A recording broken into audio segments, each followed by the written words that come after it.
Welcome to the Academia.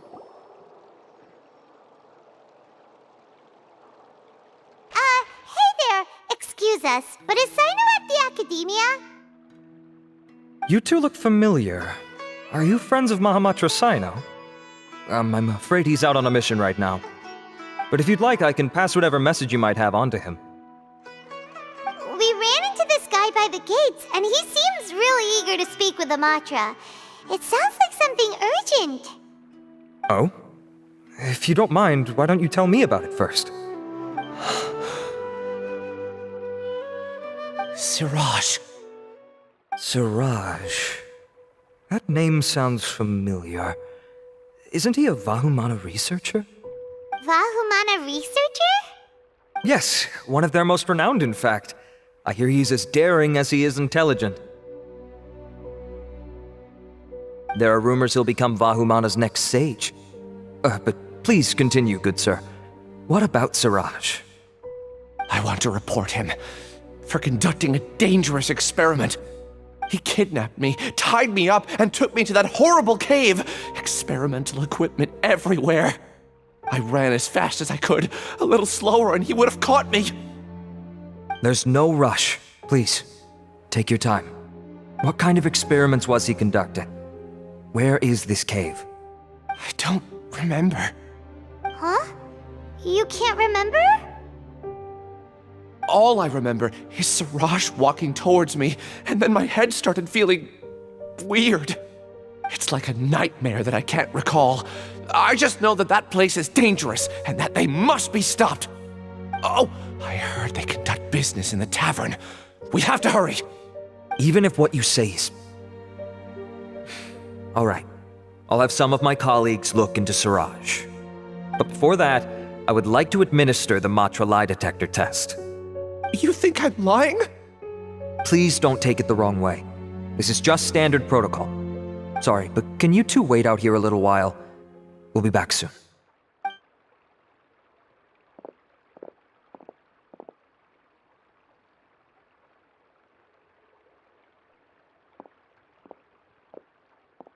Huh?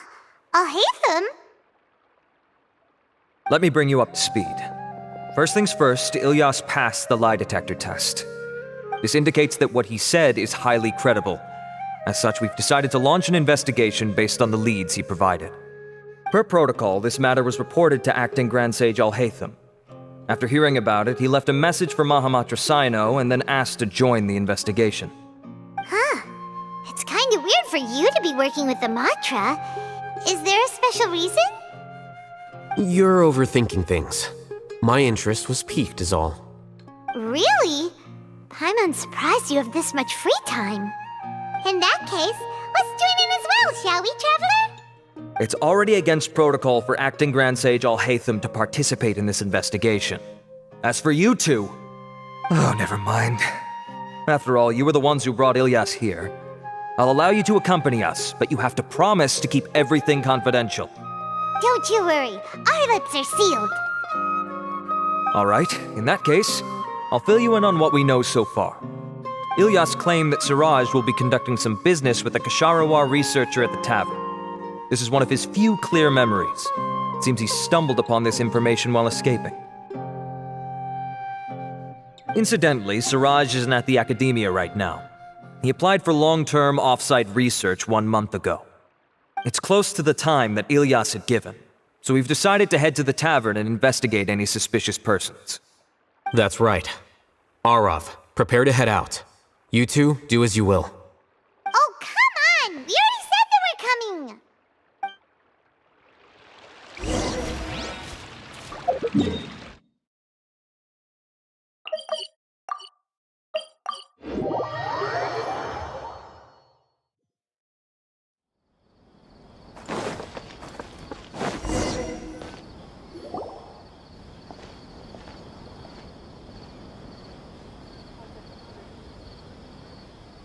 We're here, Acting Grand Sage Al-Haytham. What's our next course of action? Acting Grand Sage Al-Haytham? Looks like you haven't read any memos lately.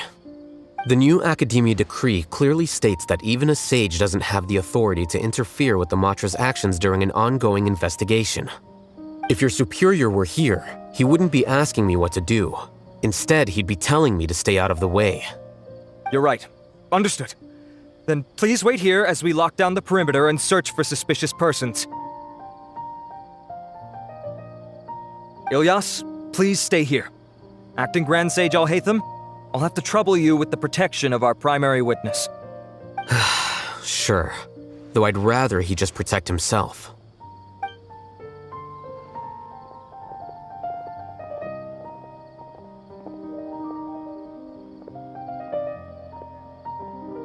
He's the same as ever, casually ignoring people just like he did back at Aru Village.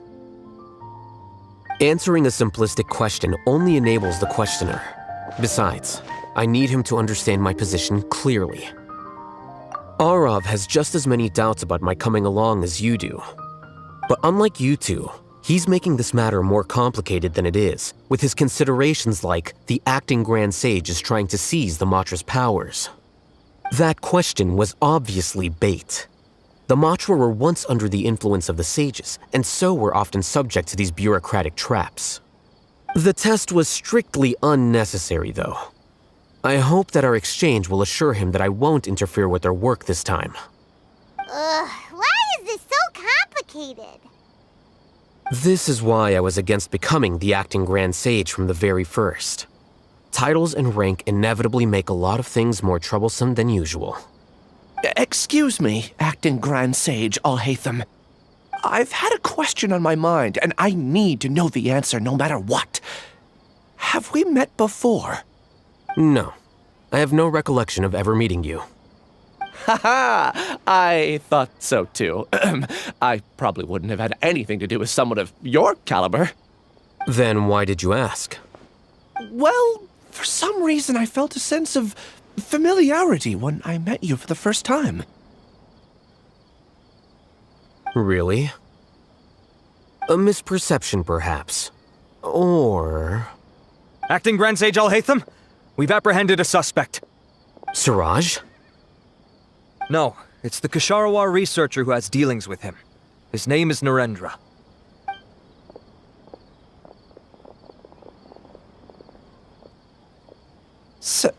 Acting Sage Alhaitham? Wait, can someone please explain what's going on? I admit that I did steal some mechanical components from the lab and sell them, but does something like that really warrant the personal interest of the Acting Grand Sage? What have I gotten myself into? I know I let greed get the best of me, but please, I promise that this won't ever happen again. I would like to ask him a few questions. Of course. Do you know Siraj? Yeah, that's the name of my buyer.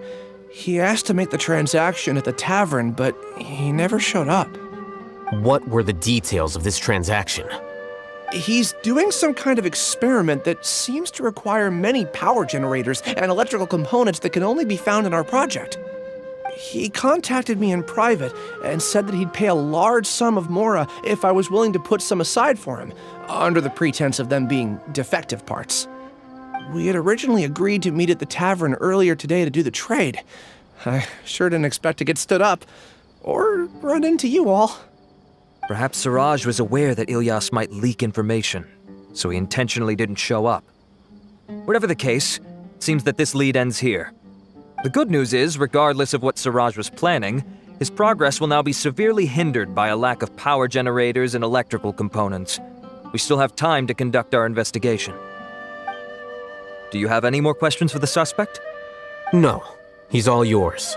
But I'd like to borrow Ilyas for a while. Oh, that's fine. We conducted a comprehensive lie detection exam, which showed that he has a genuine case of amnesia. We're not planning to pursue any further breakthroughs on that front. However, I am curious, what do you need him for exactly? I've read some papers regarding amnesia, and I'd like to try restoring his memories. I see. We'll be returning to the Academia then. I'll leave Ilyas in your care.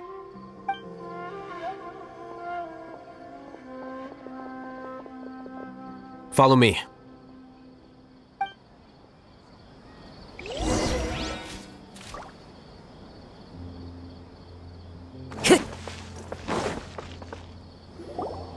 Siraj didn't show up at the tavern, and Narendra didn't give us any leads. Ugh, that means we're stuck. Oh, Hatham, are you serious about seeing things through? Paimon's pretty surprised that you're this interested in the case. I thought you would have guessed the reason by now. Huh? Paimon has no clue. Hey, do you know? Yes, we were classmates. Oh, so that's why you asked to come along when Arav briefed you on the situation. So you're not here because you're interested in the case itself, but because you know the suspect? You couldn't be further from the truth, but I wasn't expecting much from you to begin with. For the time being, all you need to know is that we were once classmates. I became the scribe afterwards while he continued his academic endeavors. He submitted a thesis 1 year ago, and the Grand Sage at the time asked for my opinion. I did not approve of it because it committed one of the 6 cardinal sins by touching upon human evolution. From violating matters regarding human evolution to attempting the forbidden and fearing none, the 6 cardinal sins are the origin of all evil in this world. They are also what the sages use as a reference when formulating or amending the rules of the academia. My opinion was that Siraj's research was both overly naive and in violation of various core principles.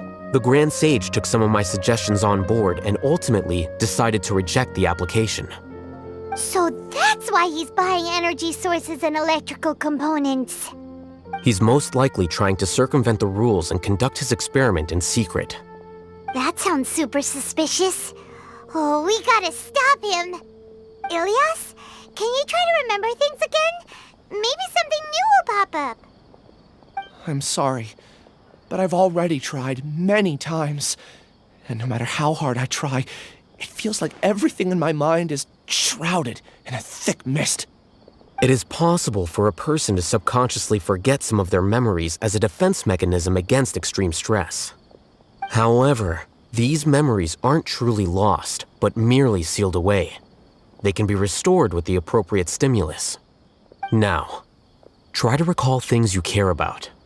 They don't need to be related to this case. Well, actually, I feel like I've forgotten more than just the memories of the time I was kidnapped and experimented on. The kind of person I am, the things I've done, I can remember some things, but I can't recall some others no matter how hard I try.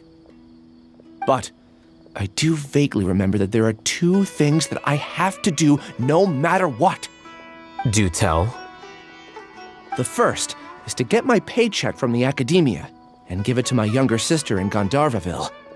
I'm not sure about the details, but it seems that I would send money to my younger sister every month to pay for family expenses. And the second thing? What's the second thing? I can't remember. Sorry, there's just so much I can't recall. Not unexpected. However, you're the only one who has seen Siraj and knows the exact location of his cave at present. As such, we'll do everything we can to help you regain your memories. Losing your memories must be really painful. But don't you worry, we'll help you get them all back. Oh, thank you so much. This feeling, it's more than just pain. I don't know how to describe it. I have so few memories that I don't even have a clear idea of who I am. And my head's always ringing. It feels like I could faint at any moment. But amidst all that, it also feels like I've been set free somehow. Nevertheless, I have you all to thank for bringing me what clarity I do have right now. Now, I do remember that I worked part-time at a place in the academia called the Research Preparation Center. That's also where I got my monthly paycheck. I see. In that case, let's go and find whoever's in charge there.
Time to go.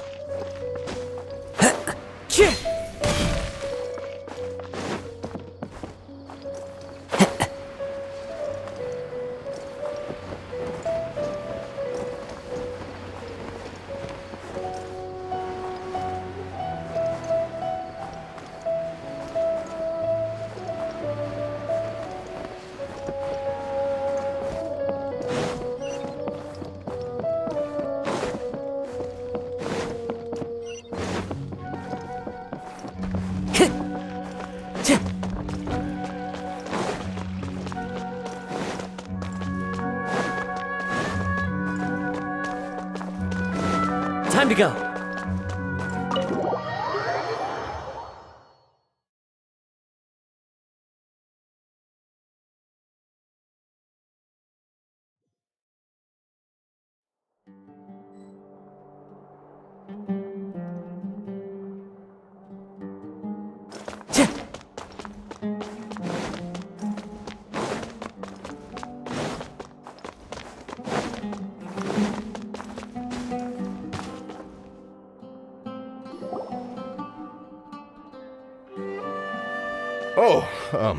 Acting Grand Sage Alhaitham. I've sent this period's research expenses report to your office. Have you taken a look? Are there any issues with it? I did. Recent research expenses have decreased quite a bit compared to past figures. Yes, though that is primarily because there are fewer scholars with research needs. But that can be a rather convoluted topic. Might I ask why you are here today? I believe you know this individual. His name is Ilyas. He worked part-time here, and he's here for his paycheck. Oh, yes, of course. Though, Ilyas, where have you been these past few days? That was our busy period, but then you disappeared without a word. Everyone had to pick up the slack. I'm sorry, something unexpected came up. But I know I've caused trouble for everyone. Is there anything I can do to make up for it? The other researchers have more or less finished your share of the work. However, there is one thing that is yet to be settled. Do you remember Chandra? You were in charge of following up on his off-site research application. He retracted his application a few days ago and canceled his off-site project. He's the 12th person to retract a research application this month. I'd like you to ask him why he did that. Chandra is probably having coffee at this hour, so you can find him at the cafe. Understood. Then, about my paycheck. I'll pay you in full once you return. However, make sure you don't disappear without saying anything again. Be considerate to your colleagues and give them some forewarning at least. Is this acceptable, Acting Grand Sage Alhaitham? I have no objections.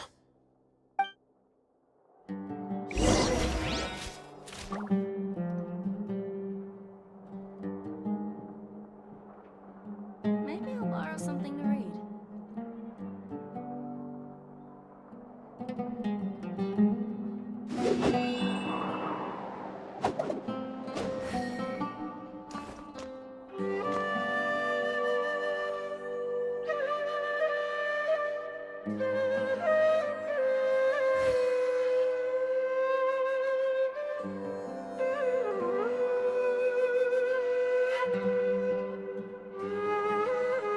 Maybe I'll borrow something to read.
long time no see.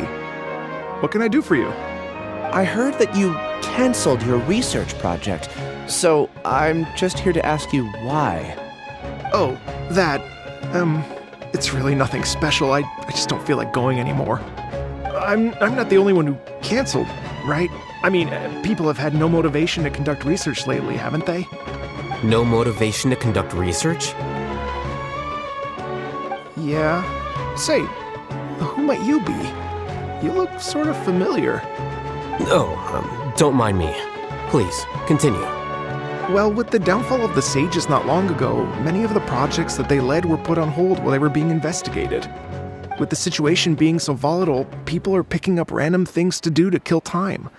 No one wants to risk starting any new research until it's clear how things will pan out in the future. When you say how things will pan out, you actually mean what the new sages would have interest in, right? Wow, talk about blunt. But that isn't the only reason for the lack of motivation to start new research. So what are the other reasons? Well, because the Akasha terminal shut down. I'm sure you're all aware that we require all kinds of knowledge to perform any of the research we do. Back then, the Akasha would respond to any of our requests for the knowledge we needed. It was beyond convenient. We didn't have to spend an extended amount of time studying, so we were able to immediately run various tests and experiments. I see. You get it, right? After having had a taste of something so amazing, who can be bothered to manually sift through data and files ever again? There are only a handful of people at the academia who are starting new projects or performing research. Most people are like me, waiting for a recognized researcher to start a project before immediately applying to join. Although our names will be further down in the paper, we'll have a much easier time. We don't have to do most of the mental heavy lifting. All we have to do is focus on our assigned tasks.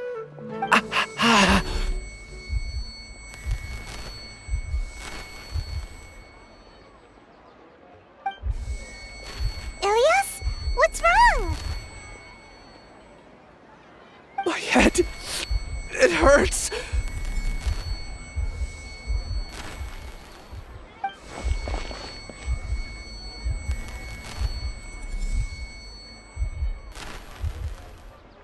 I remember now. I remember what Siraj said to me as he approached.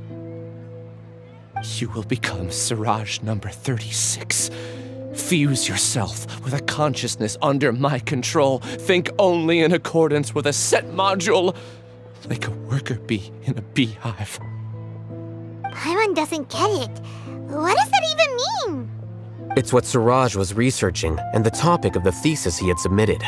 Collective consciousness and the path of evolution. Siraj believed that by achieving 3 objectives, he could create a collective consciousness in human society and drive humans toward their ultimate evolution. First, he would rank test subjects in descending order of ability, with number 1 serving as the Overmind. This Overmind would then divide tasks into numerous modules and delegate them to the collective's members based on their assigned number. Lastly, members would share their memories and emotions to facilitate the rapid exchange of information within the collective. Paimon still doesn't get it. What's the point of all that? Think of it as linking many minds together and tailoring a given mind's assigned work based on its compatibility. Eventually, everyone's minds will be consolidated into a new form of existence that is both an individual and an organization. Siraj believes this collective consciousness is superior to individual humans. Whoa. Squishing a whole bunch of people together? Paimon thinks that sounds horrible. It's just as Al-Haytham said. Siraj gave all the test subjects different numbers. Bigger numbers meant you had a lower rank, so your assigned tasks were less complex, such as being responsible for everyone's basic needs. Smaller numbers were ranked higher, so you'd be given more complex assignments like planning for the future. Siraj referred to me as number 36, and I think that was a low-ranking number. I also recall that Siraj said his plan was proceeding very quickly, and that the hive would soon be complete. Oh no, then we gotta hurry! We have to stop him before it's complete! I tried my best, but that's all I can remember. I still can't recall where the cave is. I'm really sorry. Take your time. You'll eventually remember it all. However, something doesn't seem right. Some details don't add up. What's off? You were only designated as number 36? What a shame. From what I can see, your talents merit a smaller number. I'm not sure what Siraj's numbering system is based on. Anyway, we're done here. Let's go. Please, wait. I heard you all talking about Siraj just now. Are you looking for him? Huh? Do you know something? Well, Siraj is pretty popular as of late. I heard he's gained recognition from a lot of well-known researchers. Supposedly, he's a strong contender for being one of the next sages. There are many who would give up everything to be a part of his research team. I'm nothing special though, so I doubt I'd get the opportunity. That said, I do know a researcher who received an invitation from Siraj but declined it. Her name is EmonaKiri. If you're interested, you can try to find her. She's usually reading at the pavilion in the garden.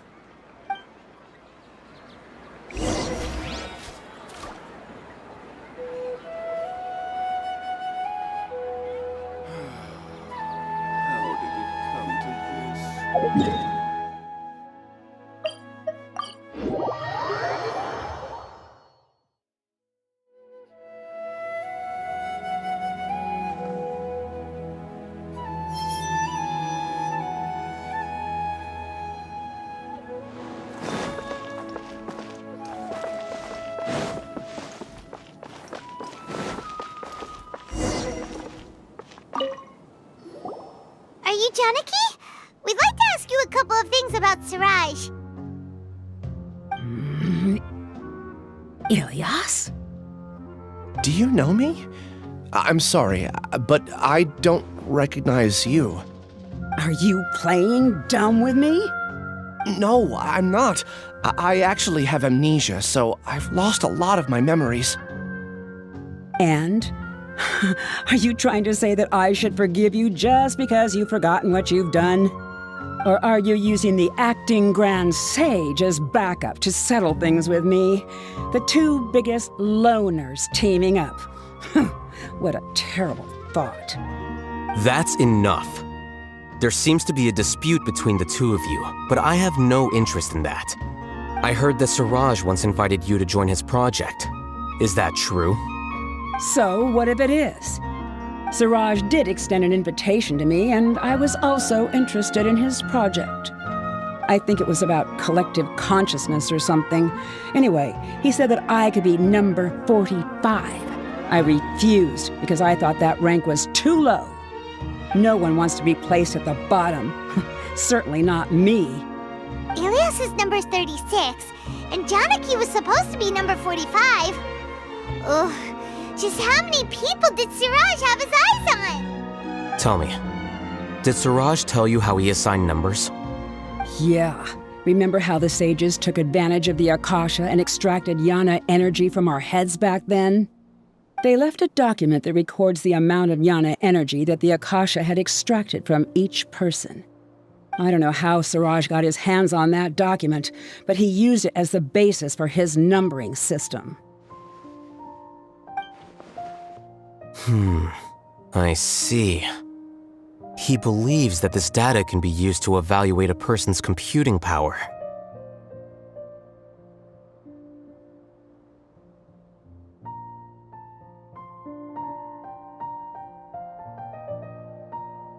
Putting aside the validity of the data, it is meaningless to judge individuals based solely on their jnana energy. At most, jnana energy can only be seen as representing a portion of a person's abilities. Humans are complicated beings, so it is impossible to evaluate them using a single criterion. See?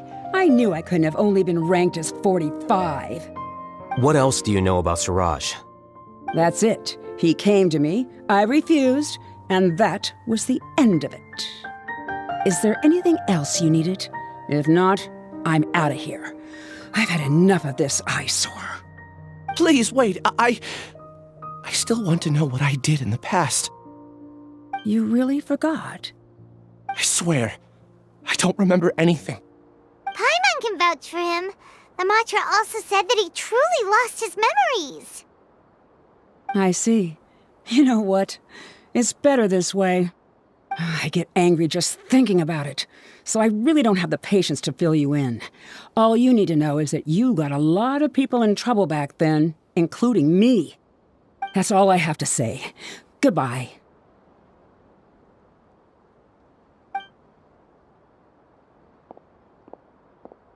And she's gone. She doesn't seem to like you very much. Do you really not remember anything? I really don't. But after she said that, I've had this heavy feeling in my chest. I guess I did something really horrible. Do you want to remember? Huh? Even though you're a witness against Siraj in this case, you've also lost your memory. No one can force you to remember if you don't want to. Even if you manage to remember, all you would need to do is feign ignorance and tell us that you tried the best you could, but to no avail. I'm not sure what to do. Like I said before, for some reason I felt a sense of freedom when I realized I had lost my memories. But I feel like I shouldn't be allowed to go free so easily. I still want to remember everything. What should I do? I can look up your file. Something that caused trouble for a lot of people in the past must be on file somewhere. Would you like me to look into it? Yes, please. All right, then let's return to the House of Dana. We've spent enough time here, and you should go and get your paycheck.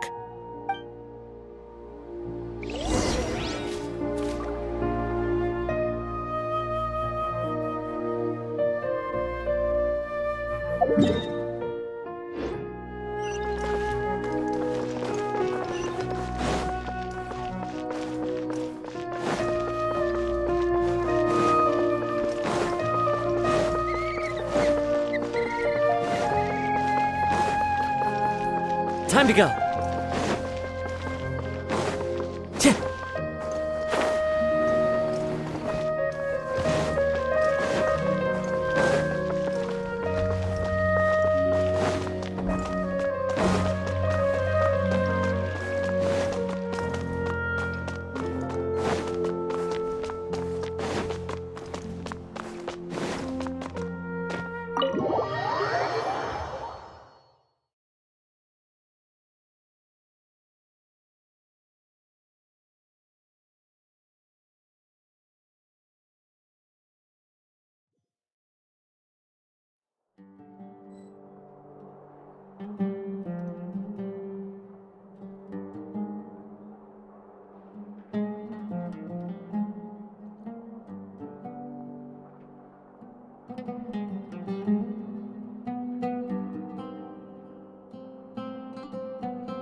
Please show me your credentials before borrowing books. Time to go.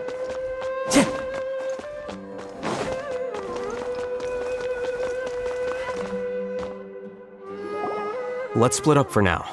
Ilyas, you go and deal with that. The rest of you, come to the archives with me. We'll meet back here later and then head over to Gandharvaville. Okay, thank you all so much. Relax, Ilyas.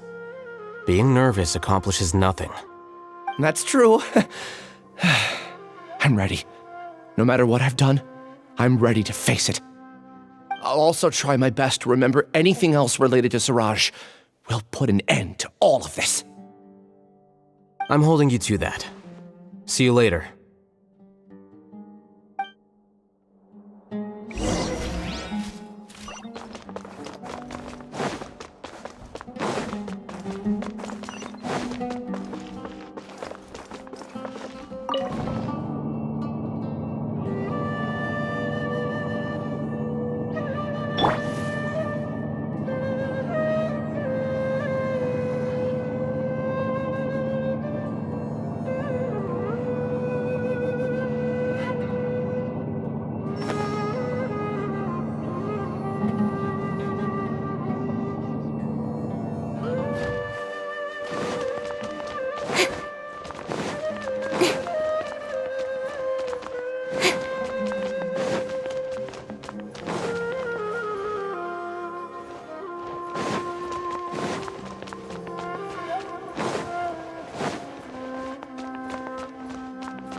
Okay.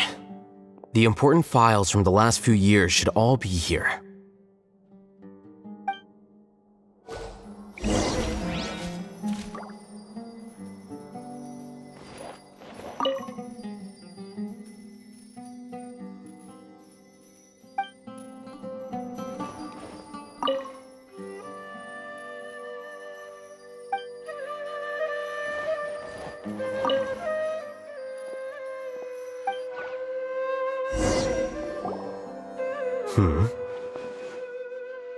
What's wrong? Nothing. Anyway, I found Ilyas's file. Let's meet downstairs.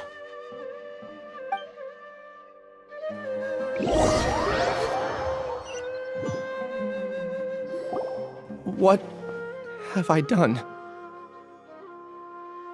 This file indicates that you were once commended by the academia for your courage and sense of justice. You were considered a hero. Huh? Me? Yes. Your instructor was engaging in academic fraud, and you were the one who reported him. Your report was found to be true after a series of investigations, and your instructor was brought to justice by the Matra. This incident caused quite the commotion, and the academia sent you a commendation. What is it? Are any memories coming back to you? No, it's just... my head feels like it's being ripped apart again. It hurts. Did I seriously do that? Then why? Let's put this matter aside for now. It isn't directly related to Siraj, so there's no need to push yourself over it. I'm sorry.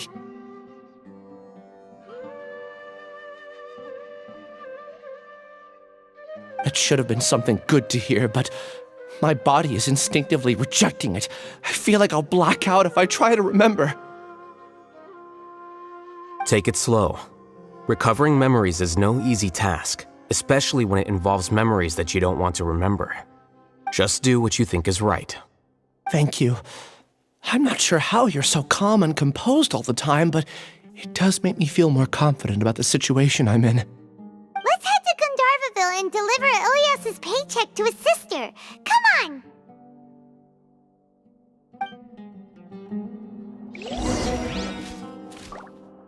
Maybe I'll borrow something to read.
We should be close. Let me think. It should be this way.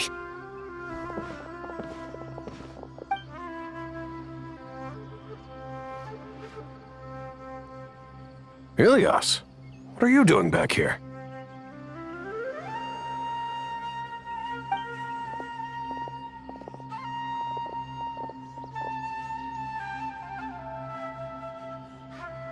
Dad, it's nothing. I was just wondering how everyone was doing. You sure everything's okay? Did they bully you again? It's all right. You can tell us. Ilias, what's wrong?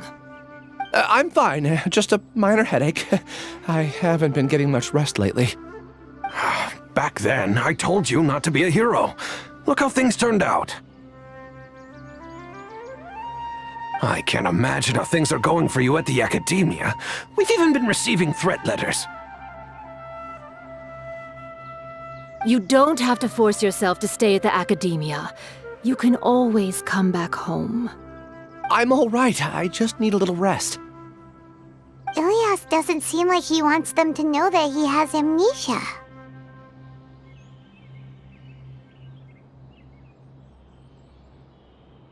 Hey! That's enough, you two! Ilias isn't feeling well.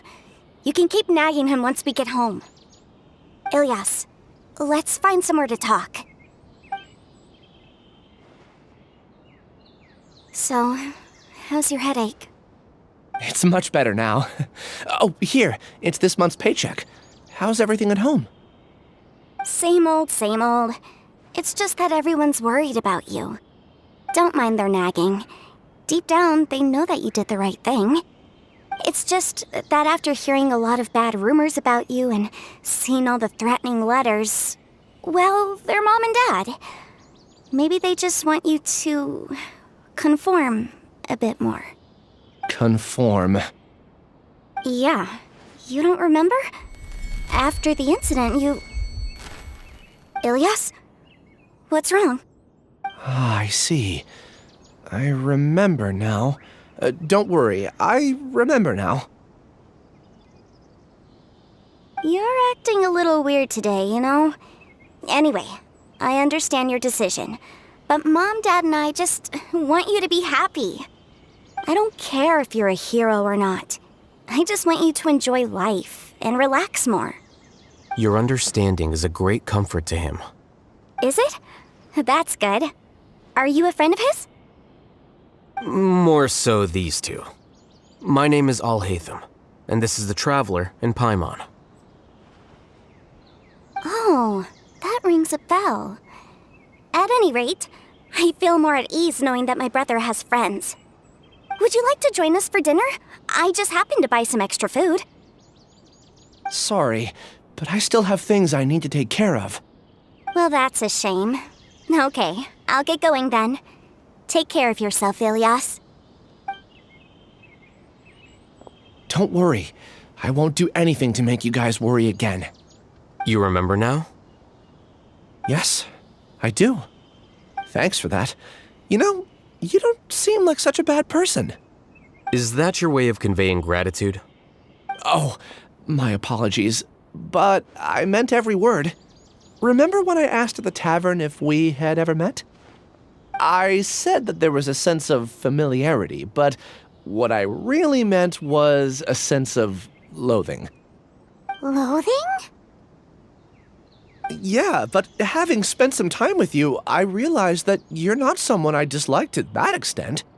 Strange, isn't it? Why did I have those thoughts at that time? My strength is that I don't care about what others think. If you could also develop this quality, then you won't be as bothered by complicated social relationships. It'd be great if I could think like you. But first things first, I remember where Siraj's cave is now. I'll take you there. Really? That's great! Paimon remembers that you said there are 2 things that you had to do. We've only checked off 1, right? What about the other one? Are we not gonna do that first? There are more important things at hand. We have to stop Siraj before he completes his collective consciousness, or it'll be too late. You're right. Let's head out!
This is the place. It's so well hidden.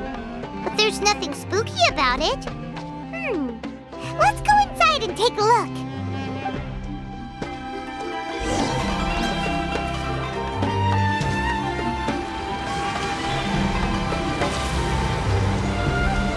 Wait a downpour.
Weird. It's bigger on the inside than Paimon imagined. Are you sure it's still a work in progress? Ilyas, do you remember this place? Ilyas! Where'd he go? I don't sense him nearby. Did he get separated from us? Should we wait here or turn around and look for him? There's no need for that. Let's keep moving. Alright. We'll continue in and see if he catches up to us.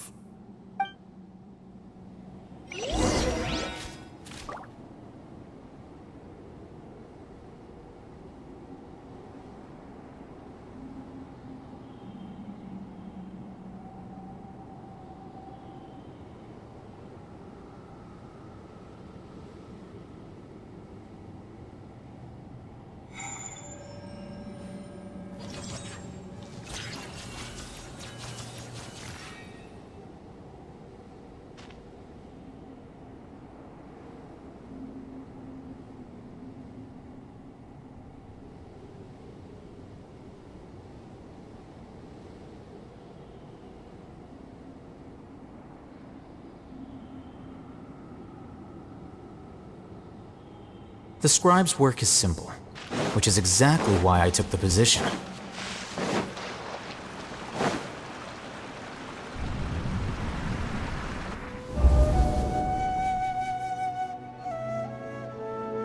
It's okay, Ilyas.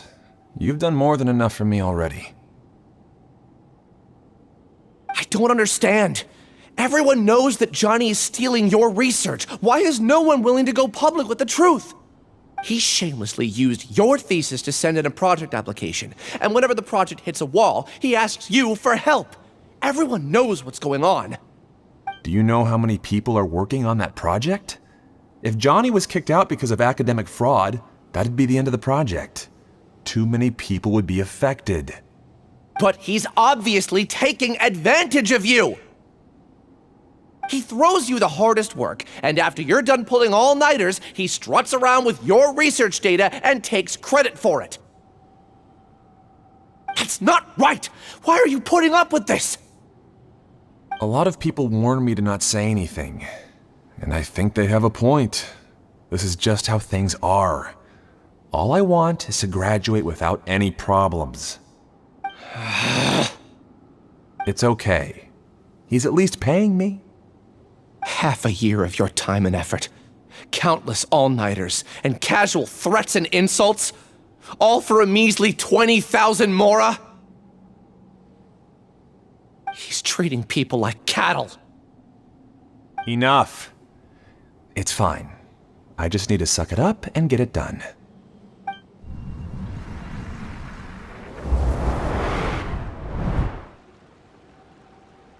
What's the matter? Huh? You could read minds this whole time and you never told Paimon? Of course not. I was also able to see those memories just now. They were probably the ones that leaked out while Ilias was connecting to the collective consciousness. Connecting collective consciousness? It's clear that this place isn't a work in progress. The hive has long been finished. The collective consciousness project is already complete, and Ilias is now returning to the collective. Not entirely. Keep walking and you'll see why.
Let's move out. Covenant of the Deep!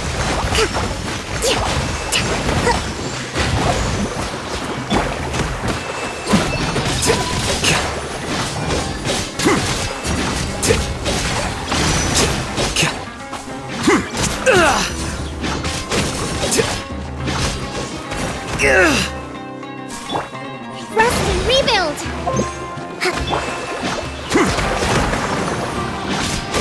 Well now. Flicker.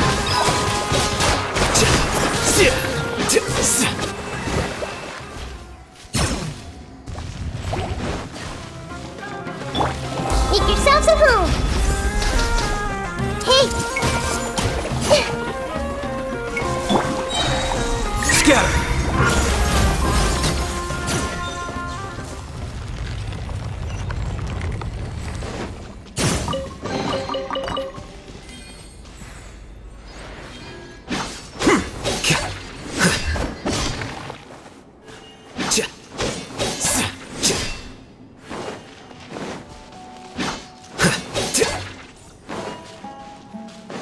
It's completely different from what Ilias said. This place looks like it's been done for a while.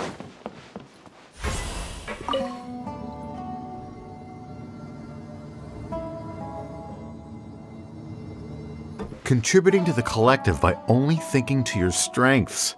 How easy.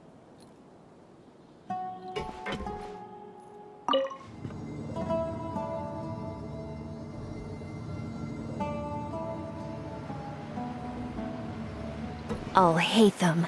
Just thinking of that name fills me with hatred. We must get rid of him.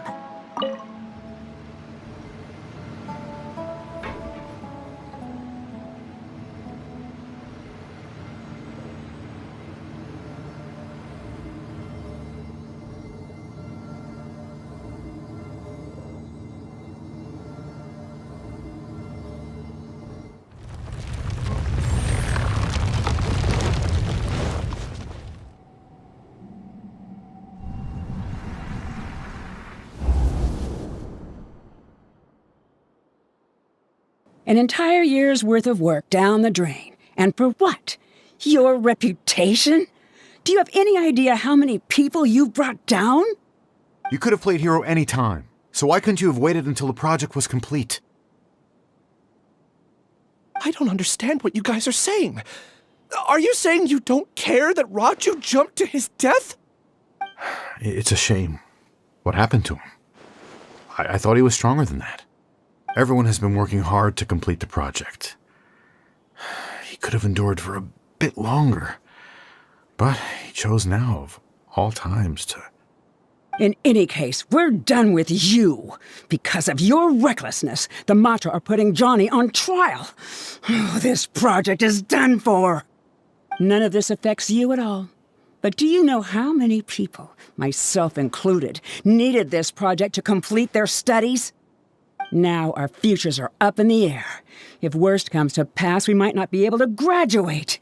Do you understand now? I'm sorry.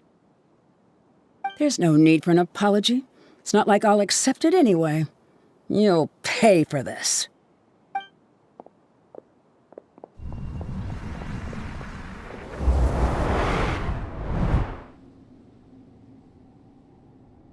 Hey, you're blinking out again.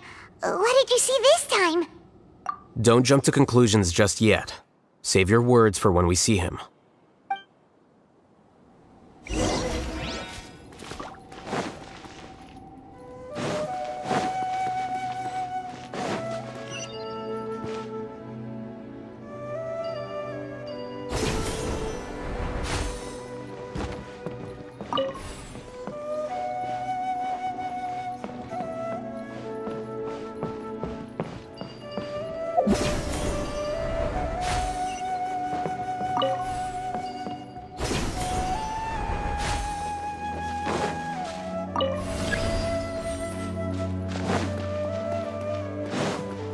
Just in case, why don't we take both keys with us?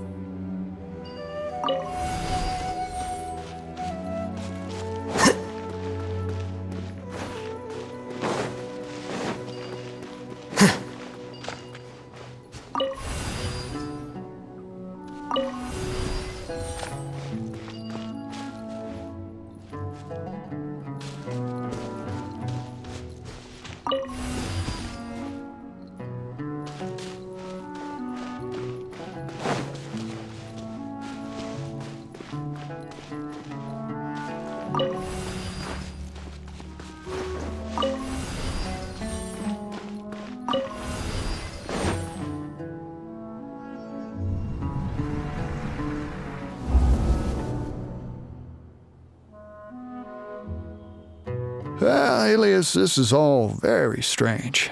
Is there really no research group that will take you? Well, to pass this course, you must complete a paper with other researchers. I know you're a hero for fighting academic fraud, but well, we can't make exceptions for heroes, now can we? Maybe you should try to improve your relationship with the other researchers. Getting a reputation for being too unconventional will not stand you in good stead in the long run. I understand.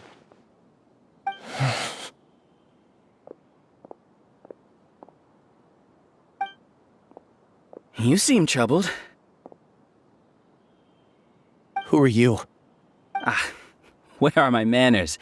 My name is Suraj. Suraj, I've heard of you before. Do you need something from me? The world hates people who don't fit in. I imagine you've had your fair share of trouble. After you reported Johnny for academic fraud, you were ostracized and shunned. Even your family can't understand your actions. However, I'm working on some research that will help you merge into a collective. That way, your life won't be so dolorous. How about it? Wanna have a go?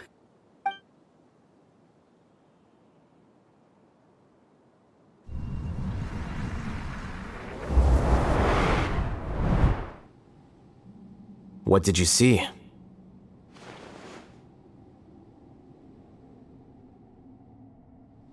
Paimon can't believe it! He really did trick us! That giga jerk! No, jerk here. Ilias is just a regular jerk. Ooh, Paimon's so mad! We're gonna find him, and we're gonna make him explain himself!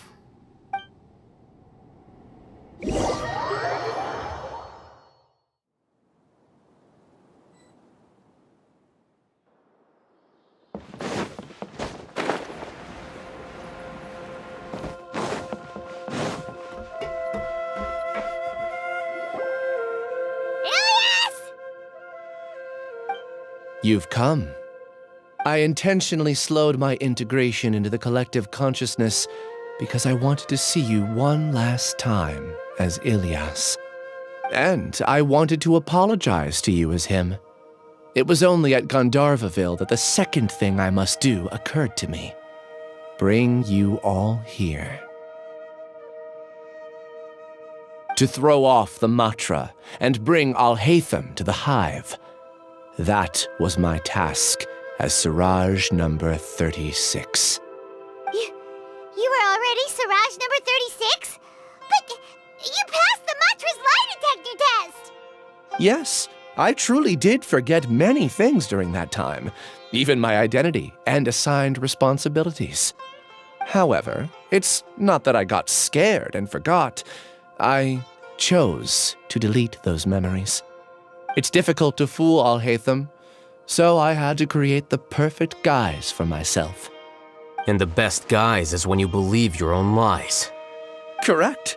I only told you that the hive was incomplete because I had deleted my memories of its completion. It was finished a long time ago.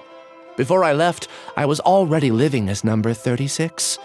Now, I choose to return to that identity. Only here can I be truly free. That's all I wanted to say. After I enter this room, my consciousness will merge back into the collective. And so, this is goodbye. Is this your decision? Yeah, the person we know is Ilias, not Siraj number 36. The outside world is painful sometimes, but Paimon doesn't think that's a reason to run away. Do you need more time to consider, Ilias? Hey, who are... That is Siraj. So you're that giga jerk! Giga jerk? How bold of you. Have I done something to offend you? You! I modified Akasha terminals to allow users to share memories and emotions. Then, I recruited researchers from the academia to build a collective consciousness. I assigned numbers to everyone and divided the experiment's tasks amongst themselves. Here, people can live easily and happily without needing to exercise complex mental thought. This is what they have chosen. All I've done is fulfill their wishes. You're just trying to justify yourself! Then I ask you, what's the difference between here and the outside? There are researchers at the academia who engage in dangerous research in extreme environments while others become idle and listless. People are so obsessed with collective will that even those on the fringes will attempt to fit in after suffering setbacks. Isn't that right, Ilias? There's no need to deny this. As it is fact, it is natural for social creatures to congregate together. And the terminus of conformity is a collective consciousness through which even an ordinary bee colony can become a powerful swarm. Replace the bees with humans, and this model becomes even more potent. Welcome to the hive, Alhaitham. You once arrogantly denied the merits of this project before the Grand Sage. A few simple words from you, and my research was consigned to nothingness. Of course, I'm well aware that you don't care about any of this. You don't care about the pain of others. But I didn't give up. I made my thesis into reality. When we arrived, I noticed many empty rooms in the hive. Oh, you noticed that? Then can you guess where their inhabitants are? The answer is the academia. They're executing another phase of the plan. The plan to install me as a sage. The collective consciousness links all of us into a single mind, showcasing our individual strengths as we work together. We are able to execute complex undertakings while instantaneously modifying our strategies in response to unexpected situations. Everything has been proceeding smoothly. You are our biggest obstacle. With you out of the way, I'll use my growing influence to turn the collective consciousness into a legitimate study. The project will snowball until ultimately everyone will be part of my hive. No. The hive will be in control. And it will lead the academia towards a new future. We won't let you do this! What can you achieve with mere words? You weren't even able to change Ilyas's mind. Return to the hive, number 36. Yes. Wait! Don't go back! Look! There are lots of people out there worried about you.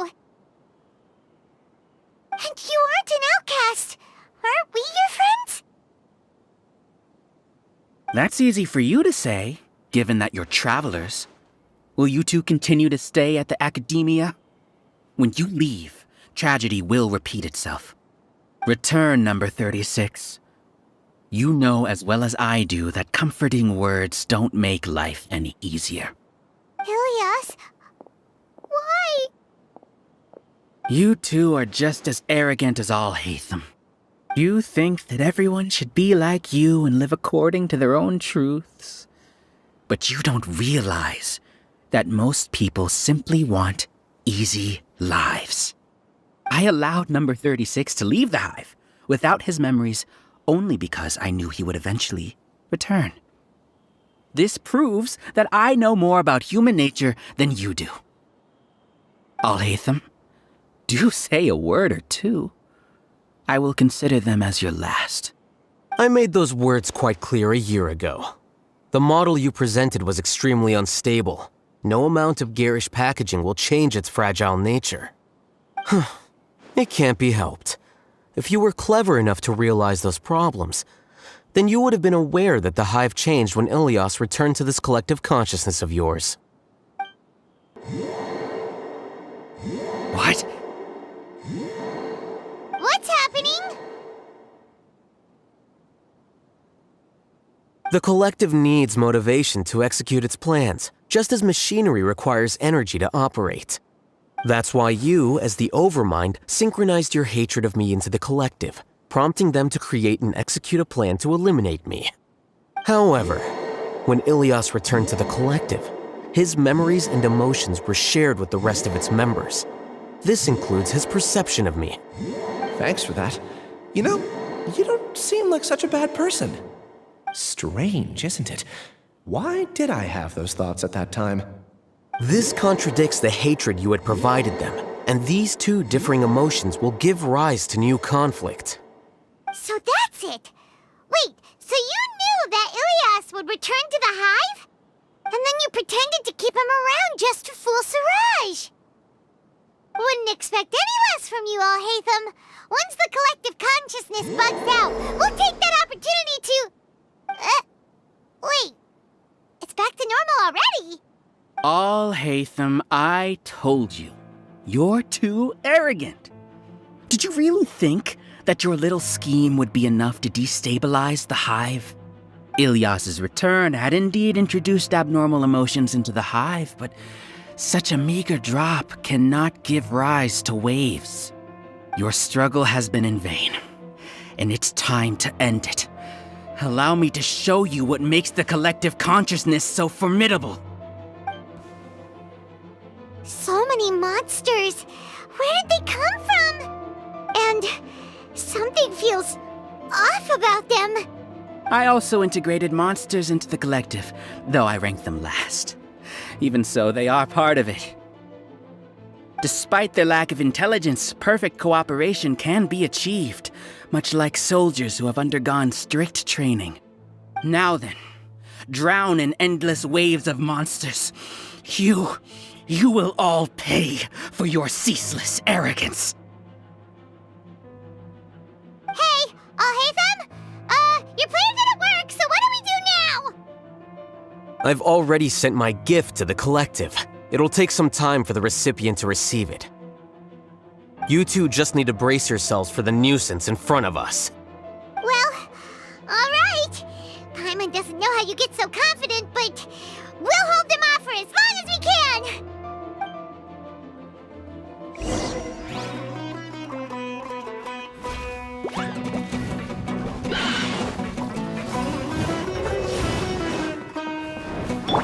Everyone hold hands!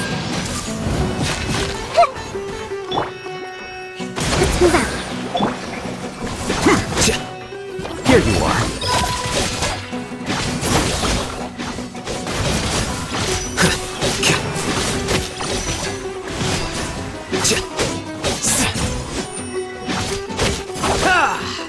Oh, Haytham, isn't that bad of a person?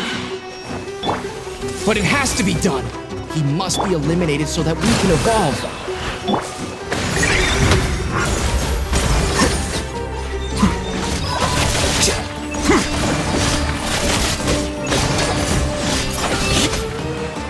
You see?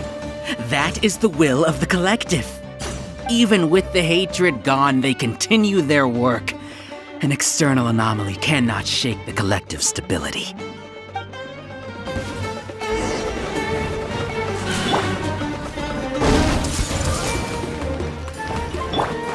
Rest and rebuild!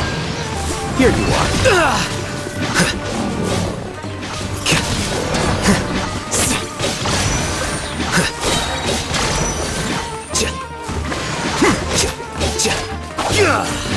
He won't hold out for much longer. He's a lot tougher than we imagined. Something's gone wrong at the Academia. The Matsu.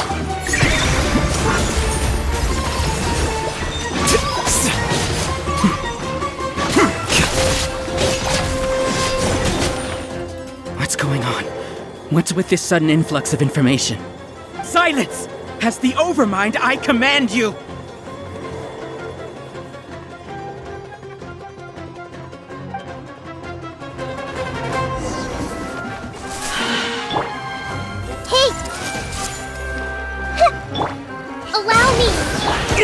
Fine. The wind knows me. Quicker.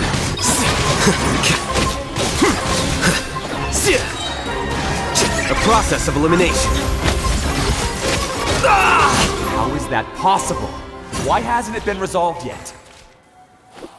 Was there an error in our judgment? The will of the collective cannot be wrong. The Overmind must have made an error in his judgment. But Siraj is the most intelligent among us. He is number one. His judgment is the optimal one. Is that true,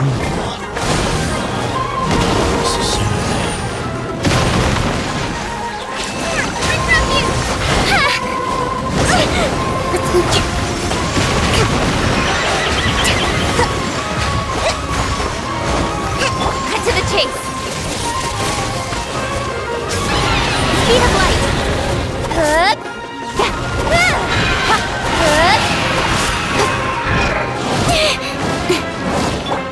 Clouds high. The birds come into the wind. Rest and rebuild! Here you are.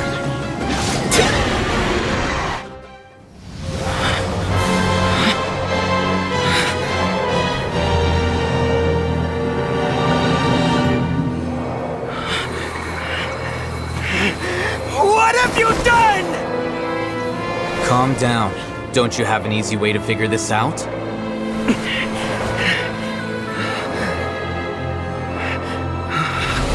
You were only designated as number 36? What a shame. From what I can see, your talents merit a smaller number.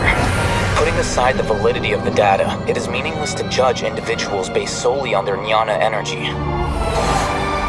What you said to Ilias has now become a memory shared by all members of the Hive. I see it now! You've channeled and amplified their selfish desires! You're trying to destroy my hive from the inside out! Human minds are not infinitely pliable, and your hive has stretched many of them to their limit. Once your authority as Overmind starts to wane, it won't be long before your subjects snap back. Is it worth living here like a machine? Being a tool for the rest of my life? As soon as one person begins to have these thoughts, selfishness, doubt, and fear will propagate, thanks to the web of consciousness that you built. At this stage, your so-called hive has already fallen. It's not over yet. I am the Overmind! There has to be a way!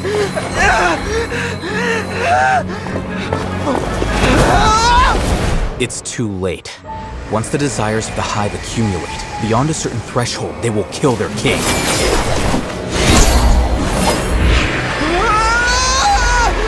wouldn't have suffered such a disgraceful defeat if I was the Overmind.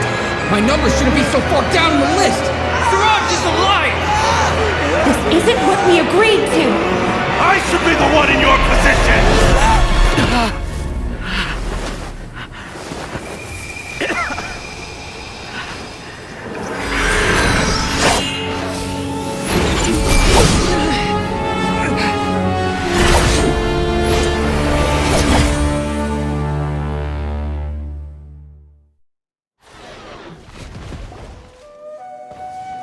The hive shut down? What happened just now? Members of a collective consciousness are more likely to reach a consensus because of their shared memories and emotions. For example, Ilias did have differing perceptions, but he ultimately followed the collective consciousness's judgment. However, this system is far from perfect. Based on this logic, the collective consciousness will generate an intractable diffusion effect upon encountering negative emotions.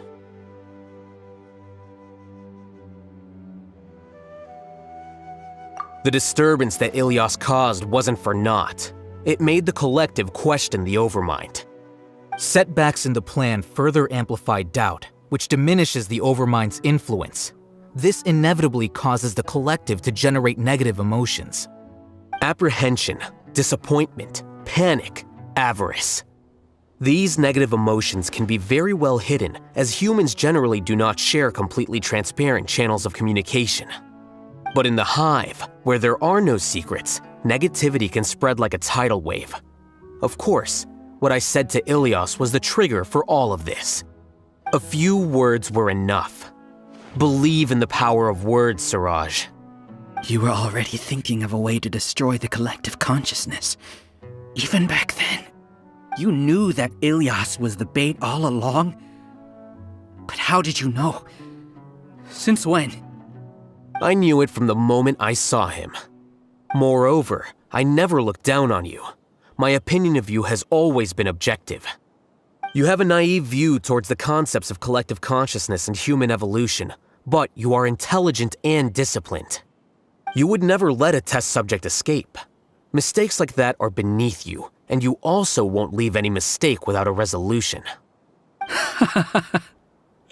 I never thought I'd hear those words come from you. But if you're saying that out of sympathy, spare me. I know very well that you've never viewed me as an equal. When you were with us, you always had a distant look in your eyes. You don't need to hide it. I know it better than anyone else. The arrogance that comes with being a genius. Nobody likes being treated like that. Your perspective is entirely born from your habitual way of looking at things. From your perspective, you probably think I'm like you, someone who doesn't fit in. However, I've never placed myself on a pedestal. I just want to distance myself from meaningless noise and look at everything objectively. On the other hand, you have failed to come to terms with who you truly are. You care too much about winning and how others perceive you. You mean to say that I'm the arrogant one here? Is that not so? Arrogant and emotionally fragile. You view people as a simple, mediocre collective, while you regard me as one of your kind. Regardless, I have lost. You can take me back to the academia to stand trial. You will stand trial, yes. But arresting people isn't in my job description. I'm just an ordinary staff member. I believe it is the General Mahamatra's duty to escort you away. Sino? What are you doing here? I followed the symbols. Looks like things have already been settled.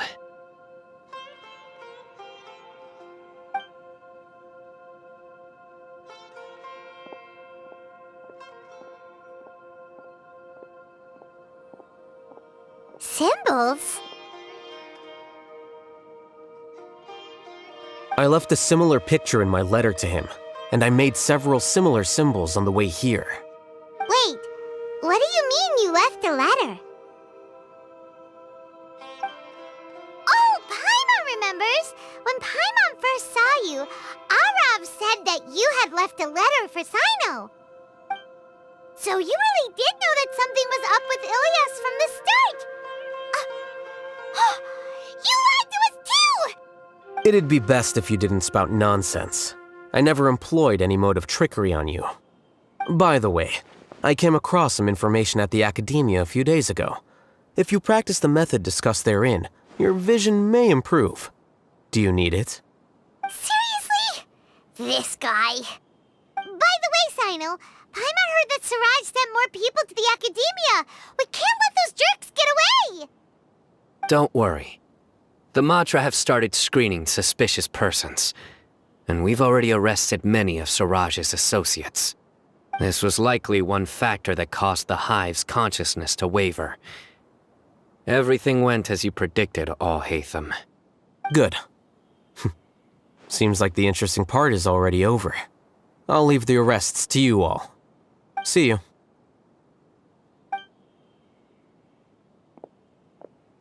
And off he goes. There still are a lot of test subjects here, so let's stick around for a while.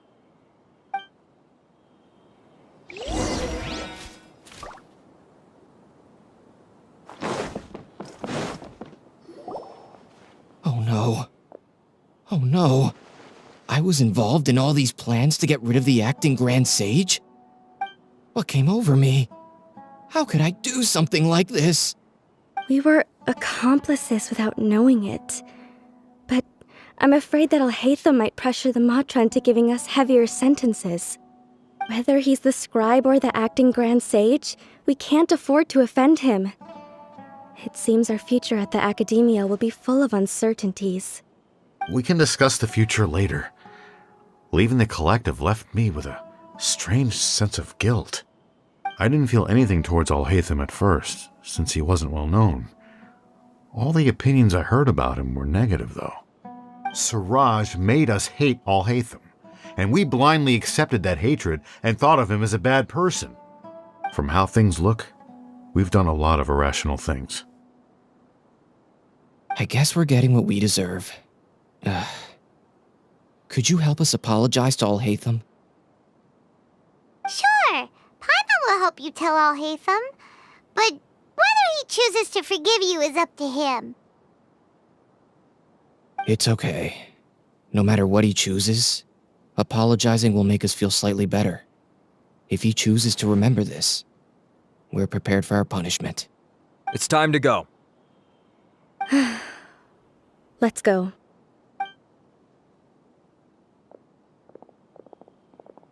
So, were they all duped? We can ask Al-Haytham about that later.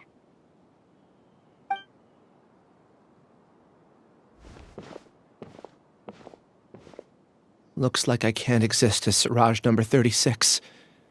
Yet, my life as Ilyas goes on. When I was at Gandharvaville, I thought about whether I should just come forward with the truth. But I didn't have the courage then. So in the end, I lost my sense of justice, but I also wasn't able to conform. Ilyas? Don't be sad. I'm the one who deceived you. However, I didn't come out of this completely empty-handed. The moment the hive collapsed, an idea popped into my head. I realized that the collective I was always trying to fit into wasn't as powerful as I had imagined. Understanding that gave me courage somehow. Perhaps one day I could be just like Alhaitham and not care about what anyone else thinks. You can do it. Paimon believes in you. Thanks. Well, I should get going. I'm one of the primary suspects in the case, so I'll have to receive my due punishment. Can you keep this a secret from my parents and my sister? I just don't want them to worry. Also, please apologize to Alhaitham for me. Goodbye, you two.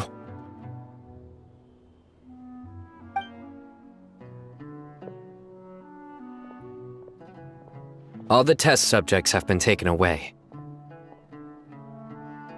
I'll have my subordinates seal the place, retrieve all documentation, and destroy the system. Are you two hurt? I brought bandages and hemostatics. Paimon's fine. Just a little tired. Get some rest. Alhaitham is probably waiting for you at the entrance. Go see him when you're done here. Watch out for any of Siraj's associates who might still be in hiding. If you encounter anything you can't take care of, come find me at the academia. Okay, you stay safe too, Sino. Let's go meet up with Alhaitham.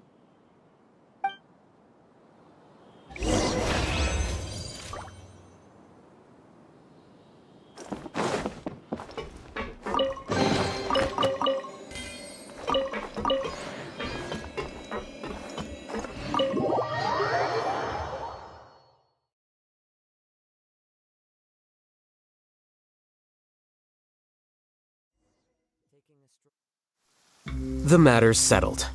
We can return now. I actually thought it would have been settled sooner. This took much longer than I expected. Judging by your faces, it seems like you two still have some questions. I respect your curiosity, but I'm off the clock now, so I'm not going to field any questions. Hey, we're not your colleagues! You couldn't tell that was an excuse just now? What? Are you kidding me? You're not leaving today until you explain what happened back at Siraj's secret base!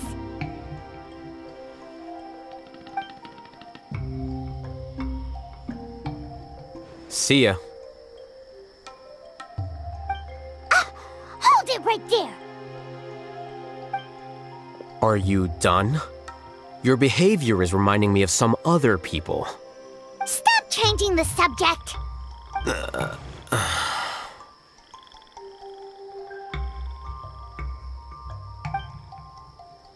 It's too much of a hassle to explain everything from the top. You know what? Come with me. Where to? You'll know when we get there.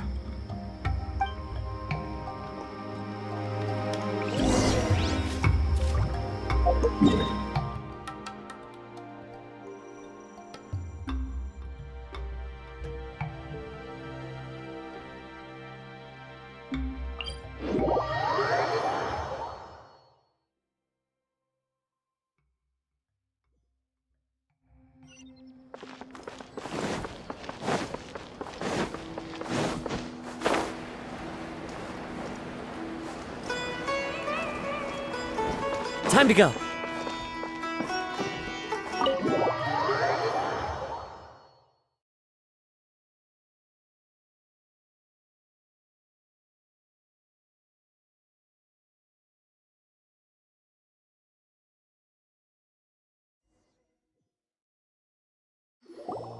Is this your home?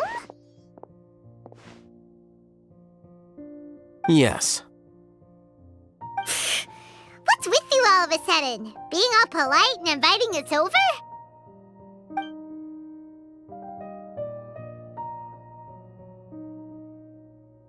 Ah, you're back. Quick, come help me see if this painting's all straightened.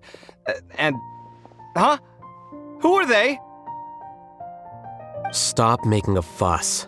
They're obviously guests. You're not from the academia, are you?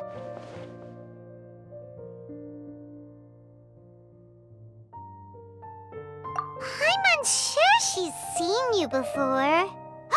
You're that person from that time in that one place! Wait, what? How do you know me? Oh no, do people know that I live here? What? You're embarrassed only now of all times? Oh, you guys are roommates! Yes, we are, but keep that to yourselves. Please, don't tell anyone else. I keep a few books on collectives and the subconscious here at home. I'll get them. You all chat in the meantime. Hey! Hey! You're leaving just like that? What's the deal, Al-Haytham?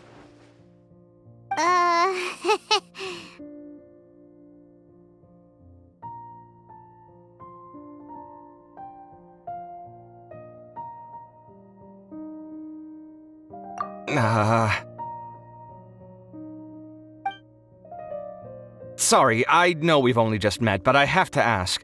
Are you, you wouldn't happen to be actors that Al-Haytham hired to pretend to be his friends, would you?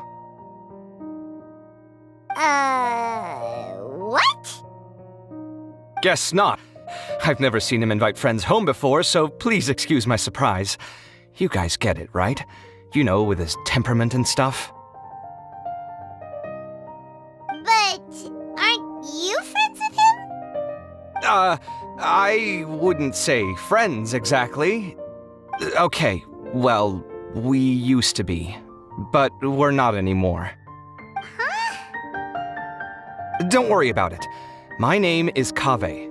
I'm sorry to have met you under these circumstances. Anyway, please don't say anything about me living here. You seem like you got a lot going on. So maybe Samora will make Paimon shut up. Are you serious? How could you? Of course. You're Al-Haytham's friends. What? That was a normal response. You exposed your own weakness. Still, why do you have to treat me like he does? Judging by the deafening din coming from the living room, you all must be getting along quite well. Entertain your own friends, why don't you? I'll leave the books here.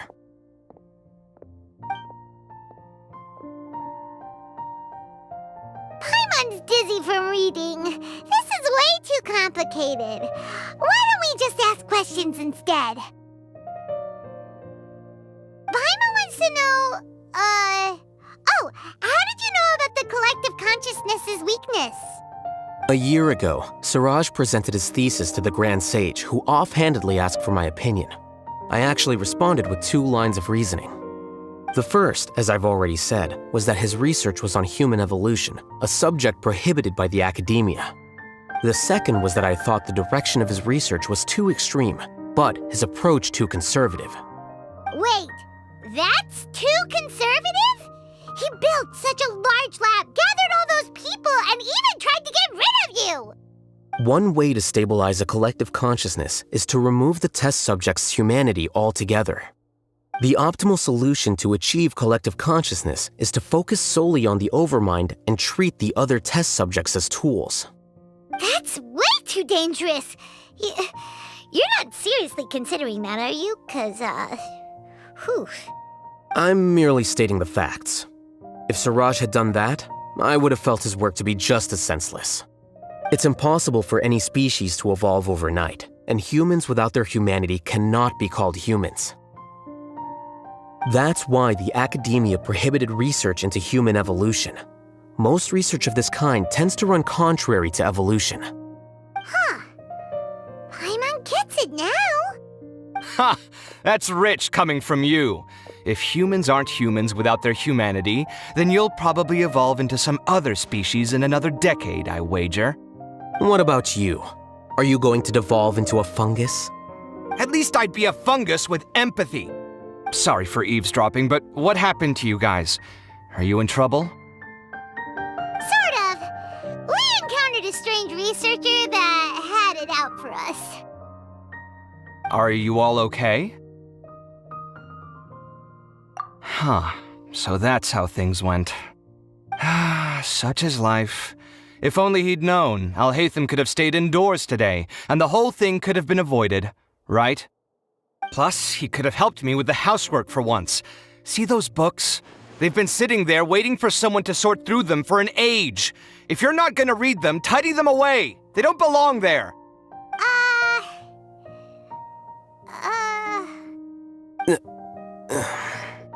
Can you feel the awkwardness in the air? I hope you're aware of your lack of conversational skills. Oh, so the pot's calling the kettle black, is he? Well, having said all that, are you okay? I'm doing quite well. Much better than that painting you're trying to hang on the wall. You don't understand anything. Stop criticizing my taste in decoration.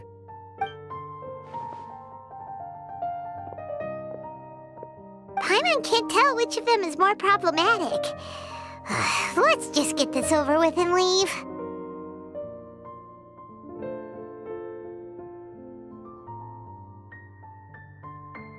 You whisper very loudly. Yeah, Paimon's been told that. Do you have any more questions? Let Paimon think. Oh, by the way, the other researchers apologized to you. They hope that you can forgive them. I bear them no ill will. More accurately, I don't really care about what they think of me. To some extent, they were also fooled by Siraj. The Matra will take this into account at their trials. Ilias also said that he wanted to tell us the truth at Gandharvaville, but he didn't have the courage. He apologized to you, too. It doesn't matter. I never considered asking him to come forward with the truth. Judging from his experiences, he's more courageous than the average person. There's no need to lay even more criticism on him. Criticizing the brave only shows how weak you yourself are. I'm going for dinner in 10 minutes, so I'll field one last question. Paimon doesn't have any more questions. How about you? Oh, yeah, that's a good question. You only started investigating with the Matra at the Academia because you were interested in something, right? But after meeting Siraj, it didn't seem like you were interested in him or his experiment. I had no interest in him personally, but I was curious as to why so many people were willing to form a collective consciousness with him. I now understand the reason. Correct. The fall of the sages and the shutdown of the Akasha terminals deeply affected the Academia. The fact that Siraj's project attracted so much interest despite not being approved speaks to the lack of research projects as of late.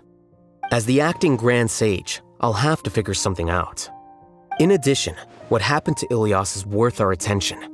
Reporting academic fraud was the right thing to do. He didn't deserve the outcome that he had received. Paimon understands now. Oh, you're pretty serious when it comes to work, huh? I think minimum viable seriousness is a more apt description. I'll do my best to take care of this mess until my resignation is approved. Wait, your resignation? Yes. I've already submitted my resignation to the Academia. Soon, I'll resign as the acting Grand Sage and go back to being its scribe. I don't think Siraj knew about that. If he had waited just a few more days before acting, I would have already resigned. What he'd do then wouldn't have been any concern of mine. However, even without my input, his unstable model would have collapsed for some other reason, so it makes no difference. But why do you want to resign? I'm not suited to be a sage, nor do I want to be one. The official process to select the new sages is already underway, but this process is long and takes far too much time. If I serve as acting Grand Sage for too long, the position might become permanent. That would be troublesome. This job isn't something I want to spend the rest of my life doing. It's important to keep your priorities straight. Well, it's about time. You too should grab some dinner as well. Oh, now that you say that, Paimon's kinda hungry. See ya! We're gonna grab some yummies! See ya.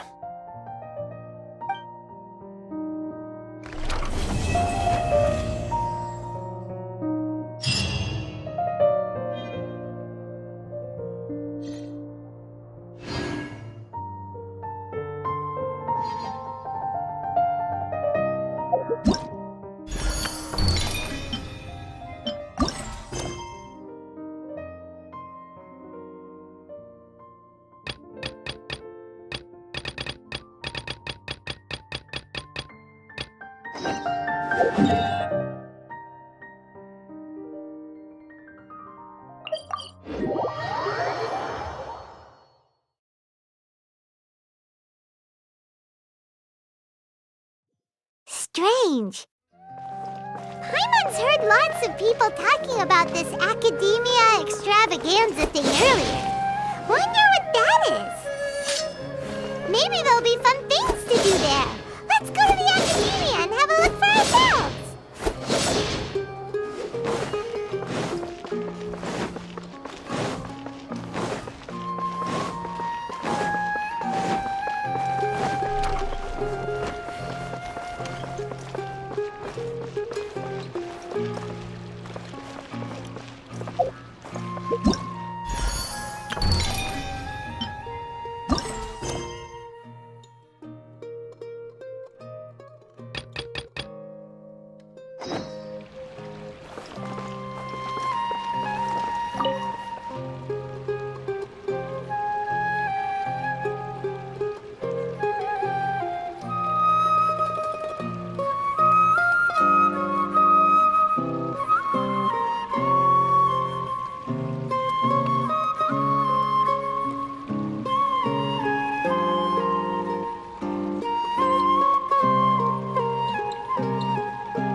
Trying to best the academia in a debate is attempting the impossible. If you really want to try, I won't stop you. It's not like our situation can get any worse.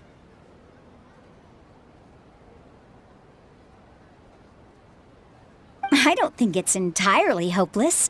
To Sharif, Nilu's approach will come off as naive, but that kind of frankness is exactly what they lack the most. Things might turn out differently from what you expect.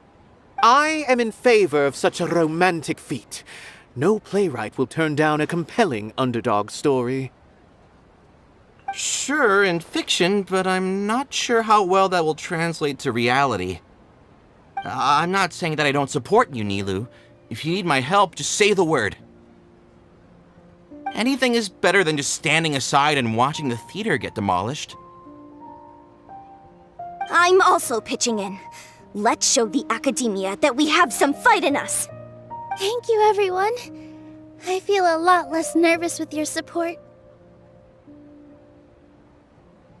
Not to rain on your parade, but my father is a real hard guy to deal with. He's erudite, meticulous, demanding, and exceedingly familiar with rigorous logic. It'll be extremely difficult to beat him in a debate. You all already knew that. But you just didn't want to hurt Nilu's feelings. But when all's said and done, aren't you hurting her just the same? That's enough, Inaya!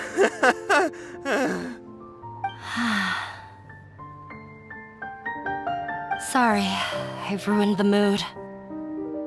I just can't force myself to expect a positive outcome. Nilu shouldn't have to push herself for the sake of an impossible goal. Yeah, it's way too early to give up. You're right, Inaya. We're up against the academia. Everyone knows that they're very powerful. Being skeptical might actually be the more normal response. But I still want to try. I'm reluctant to just let Zubair Theater go. And it's not just me. I think everyone else here feels the same way. If we're unhappy, we should speak up and let our voices be heard.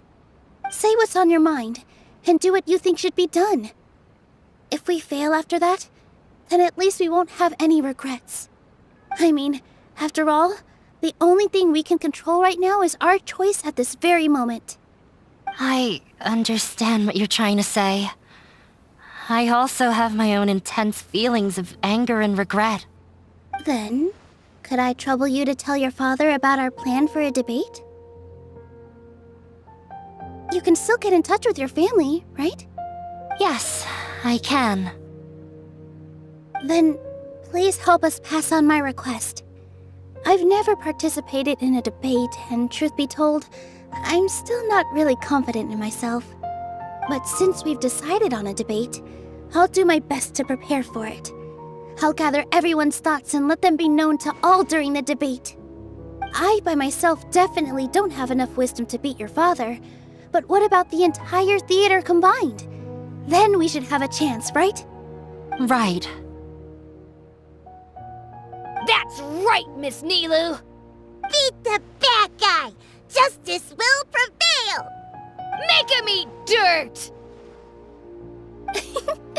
You two. We aren't getting into a fight. But thank you for your encouraging words. I'll do my best.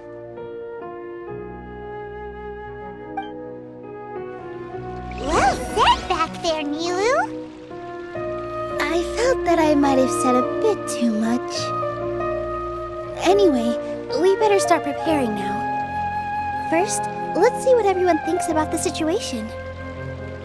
Alright, time to pull everyone's thoughts! Mr. Zubair, we're trying to put together a list of arguments that might be useful. Any ideas? It won't be difficult to explain our position.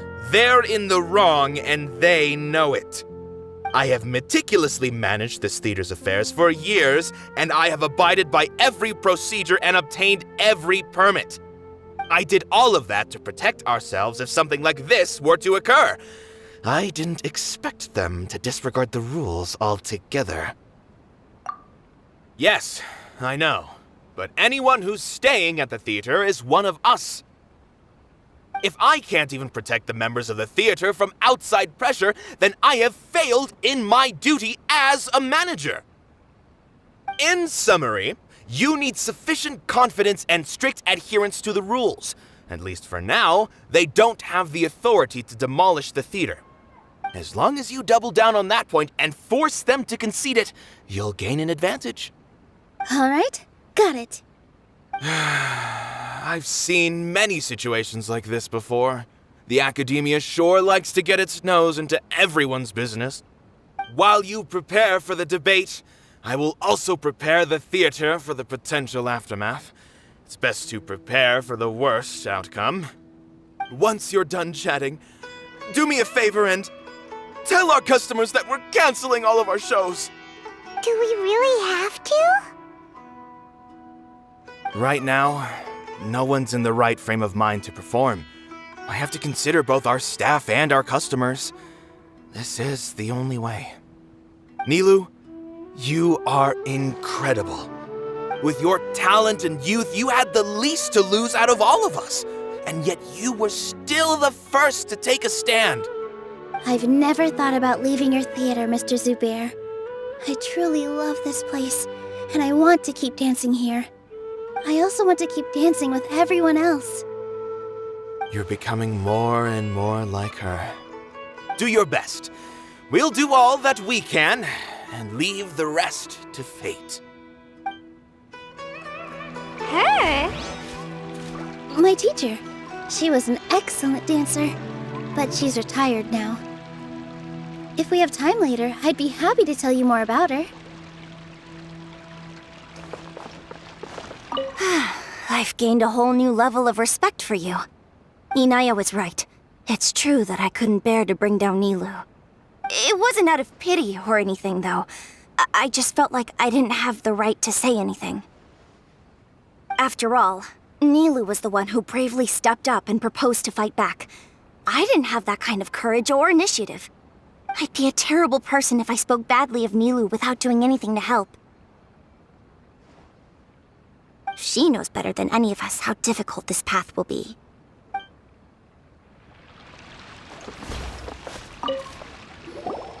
I didn't expect you all to challenge the academia. That reminded me of my younger years. Back then, I feared nothing and no one, and I was always charging into the most dangerous of places. I can't do things like that anymore, but those were some of the best times of my life. Sorry. If the theater really ends up getting demolished, then you, Soren, and Abi will all... It's all right. There's no need to think such heavy thoughts. Even if the building gets demolished, its people will still all be here. Have faith in the resilience of an adventurer. We can always figure something out. But won't you have regrets if things just come to an abrupt end? It'd be like when you were forced to stop adventuring. Ah, so that's what you were worrying about. Relax. I've had a lot of experience with regret. Things are painful at first, but as they say, time heals all wounds. Look at us now. Serene and Abi are happy. And Serene has also just passed his theater exam. He can start acting soon. He was thrilled because he can soon perform on the same stage as you. We wouldn't be here if it weren't for our past struggles. And would Serene have become a happier person? That's hard to say. Are you trying to make us feel better? Yes, but I truly do mean what I say. Being here at the theater has taught me an important lesson. The most important thing about an experience is how you choose to interpret it. I can choose to believe that my life ended with my husband's death. Or I can choose to believe that it was a blessing in disguise for Serene and Abi. Similarly, even if this theater disappears, a new beginning might just be around the corner. Good and bad are all human-made concepts. It all depends on how we choose to see things. You have a point. Nilou, I know how important Zubair Theater is to you. But you don't have to be so nervous. We're all here with you. The theater won't go down so easily. Thank you, Miss Raykar. No need to thank me. If anything, you inspired me with your bravery. You might have what it takes to become an excellent adventurer.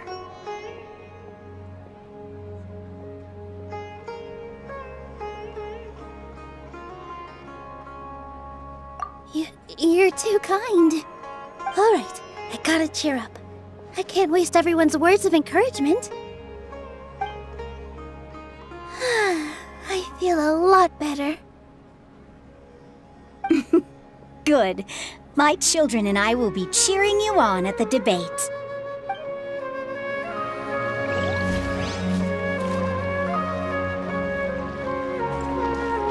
When the day comes, I'll get my friends and the theater's customers to come and support Nilou.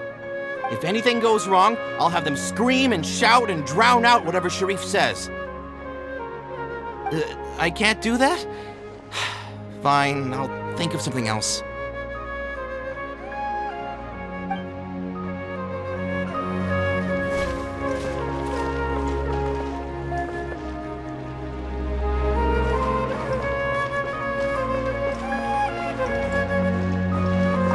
This just came out of nowhere. What'll happen next? Beats me. Everyone else must also be at a loss.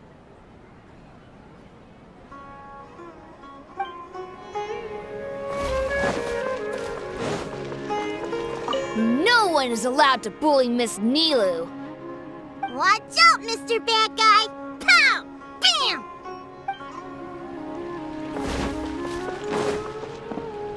Time to go.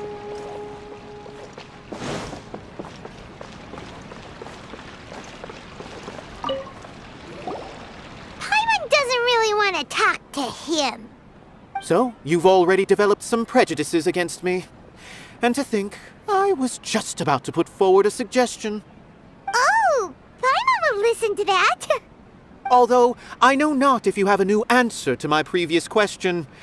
Now seems like an appropriate time to revisit it. What do you think is the meaning of art? Oh, this again? We probably do need to tackle this question if we want to prove the value of the arts. I don't know how to explain it, but all I know is that when my performance makes the audience happy, I also become very happy. Does that count as a meaning? You answered him so seriously. Careful, Nilou, this guy's ramblings never make any sense. No. Nilou's answer far surpasses yours. And it is close to my own. The meaning of art comes not from its creators, but from its audience. In other words, only art that can be appreciated by others will impart its essence and value upon the minds of its audience. This is something that the academia can never understand.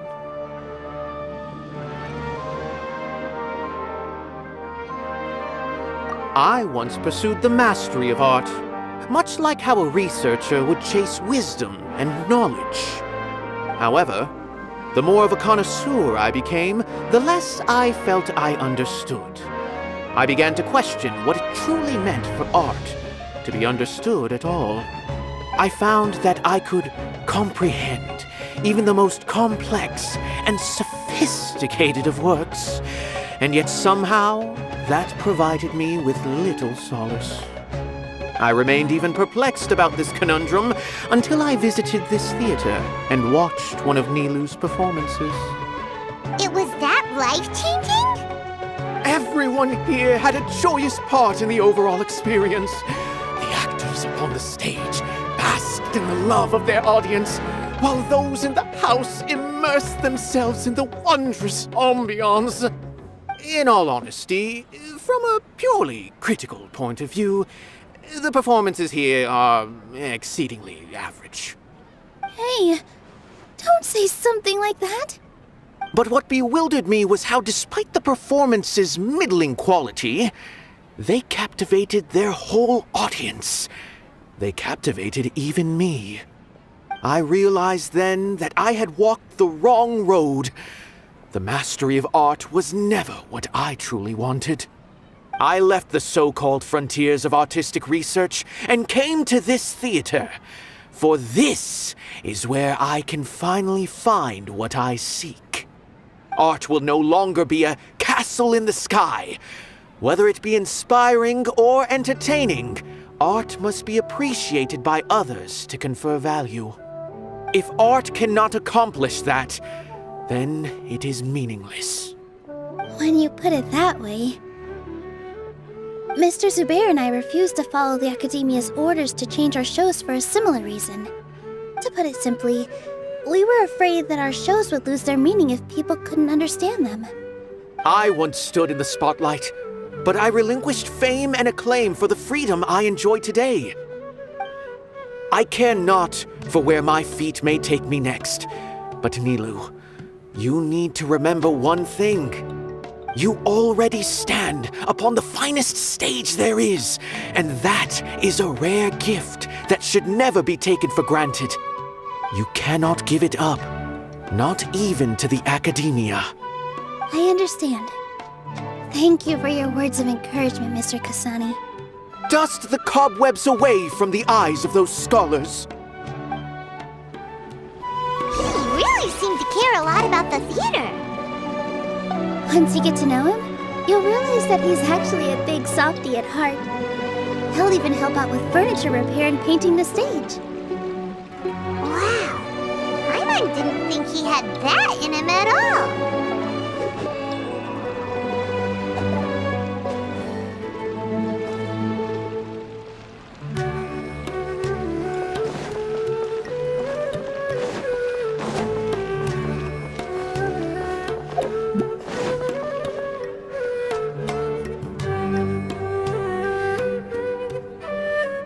You're here.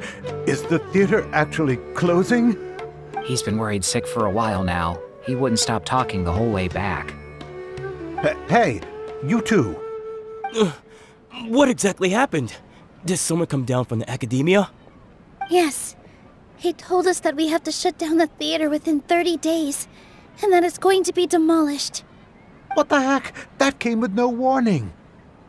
They're messing with us again. Don't tell me you'll have to listen to him. Come on. You know the answer to that. Yeah, it is a direct order from the academia. There's no need to worry, though. I'm preparing for a public debate with the academia. If I win, we might be able to overturn things and change their minds. Really? That's terrific. You have my full support, no doubt about that. Mine too! So what was their excuse, anyway? They still not a fan of the theater's programs? Yeah, something like that. Good thing they have the power to make rash decisions about things they don't even understand, huh? Yeah, they need to touch more grass, not books. Exactly. They want to look down on us? Ha! We'll look down on them first. Don't worry, everyone here has your back. The Academia's recklessness won't get them any praise. Right.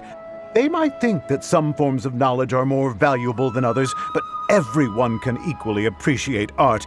If they don't believe that, send them my way. I got them beat on this subject. Maybe you can prepare some questions on the details of dance performance to make things harder for them at the debate. Sounds like a good idea. Maybe that's something I should do. Ignore him. He's joking. Just do things your way. No matter what, we will always support you.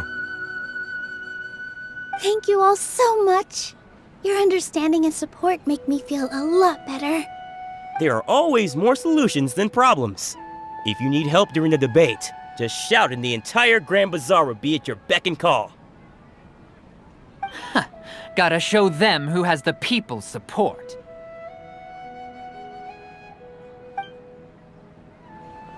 I feel like the pieces are starting to fall into place.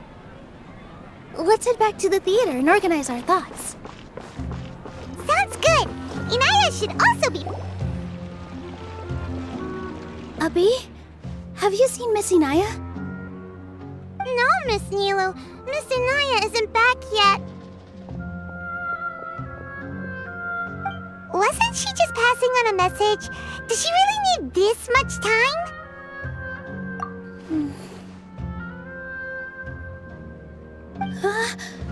Oh no. Traveler, Paimon, I think I've messed up big time. What if Inaya never planned to come back? What? It's just a gut feeling, but knowing her, she probably feels like she's completely responsible for what happened. She probably thinks that all of this happened because she was staying here. Oh, right.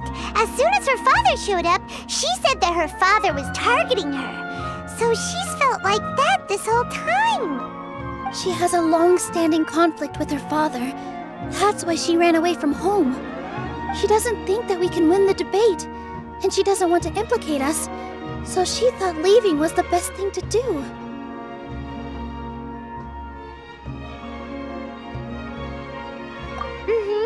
And then she just quietly left afterward.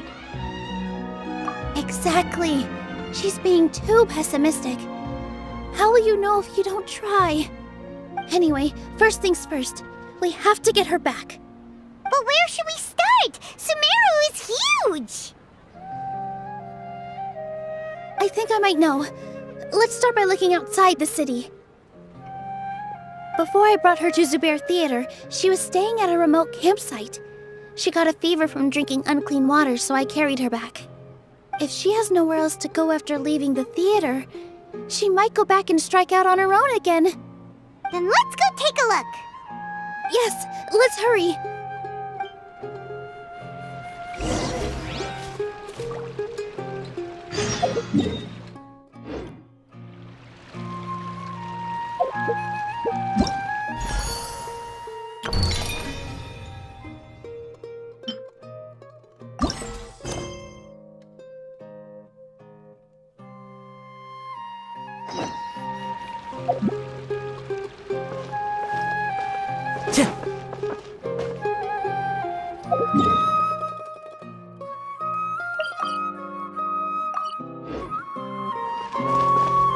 Time to go.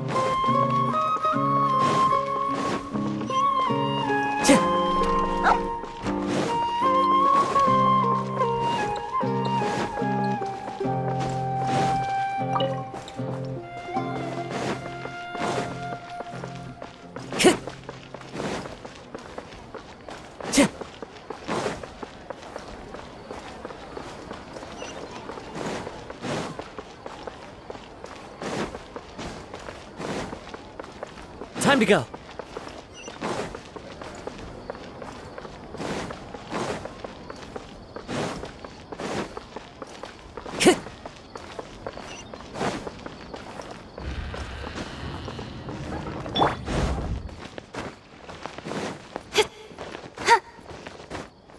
Welcome to the Academia. Allow me!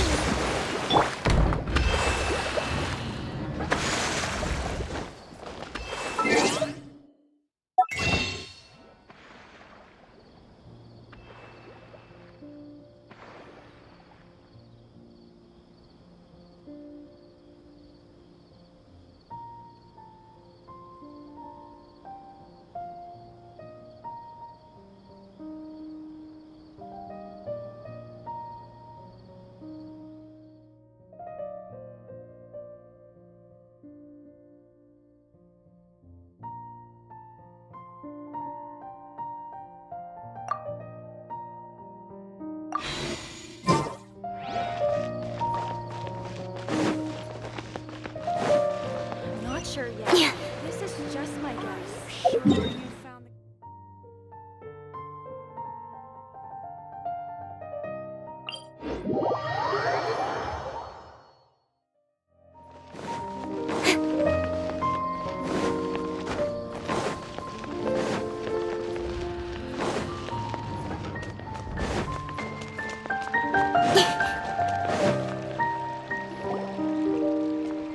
A moment, if you would. Are you two the famous Traveler and Paimon by any chance? We sure are! And who are you? My name is Wikas, a member of the Academia Extravaganza Planning Committee. Have you two heard of this festival? Yep, and that's exactly why we're here. Is that so? Looks like our advertising is working. Since you're both interested, would you mind if I gave you a brief explanation of the event?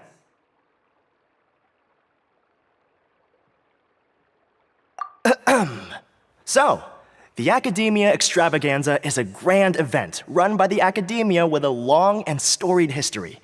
To be precise, it can be divided into the Wisdom Gala and the Inter-Darshan Championship.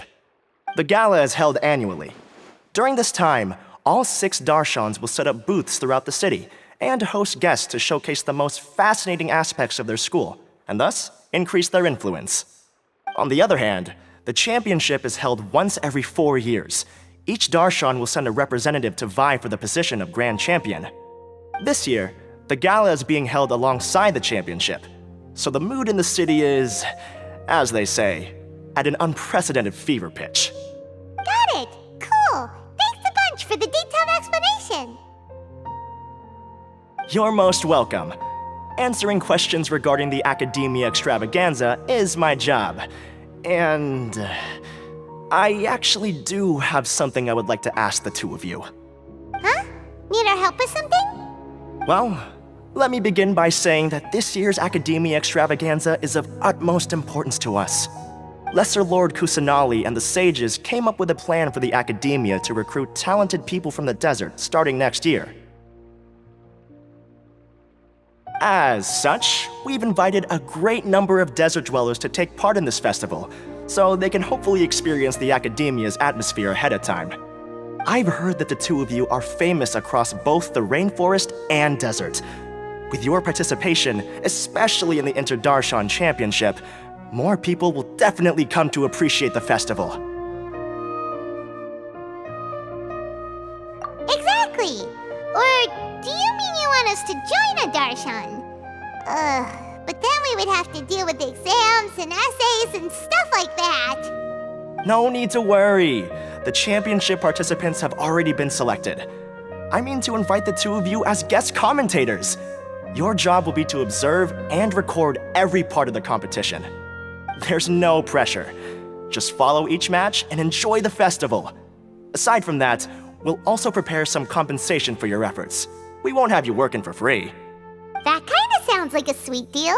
What do you think? You can head over to the festival venue later.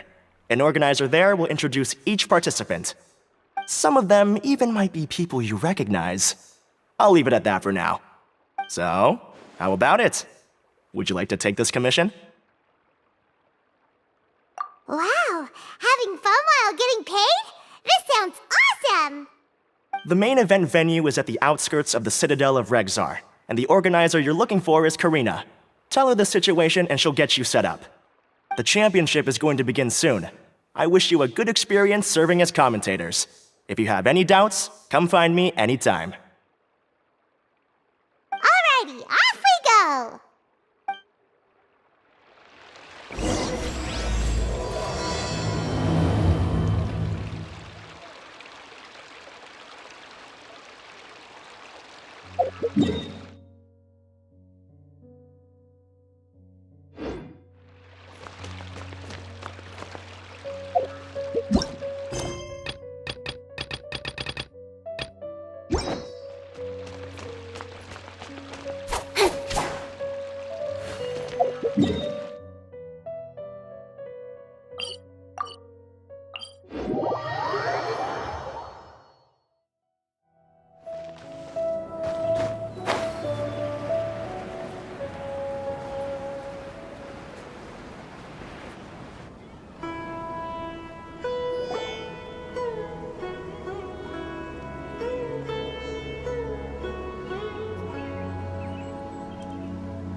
Welcome, one and all, to the Academia Extravaganza!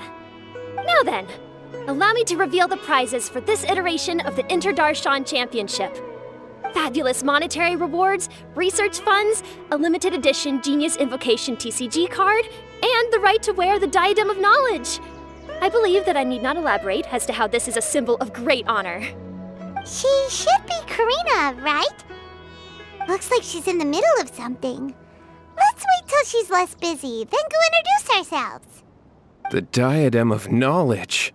What a perfect work of art. Every time I see it, I feel like I'm losing myself in its beauty.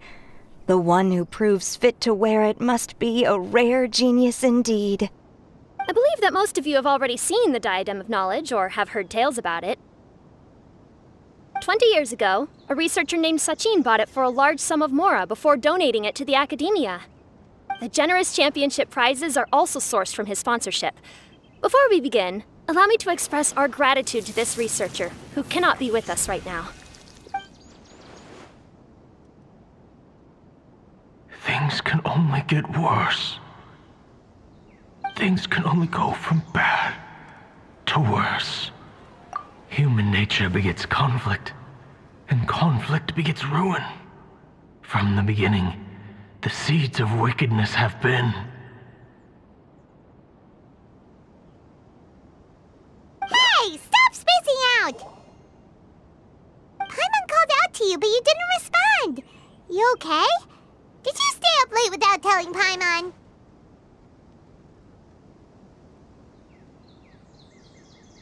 All right. I'm sure we're all more than ready for the championship to begin. Now then, let's invite our 6 Darshan representatives to the stage. Our contestants are... representing Amorta, Tainari!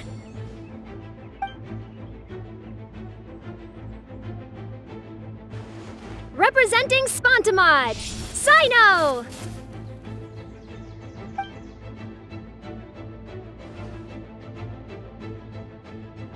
Representing Ratawahist, Layla!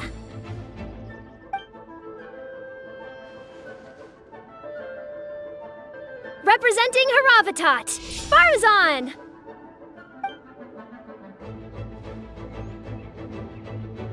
Representing Kasharawar, Kaveh!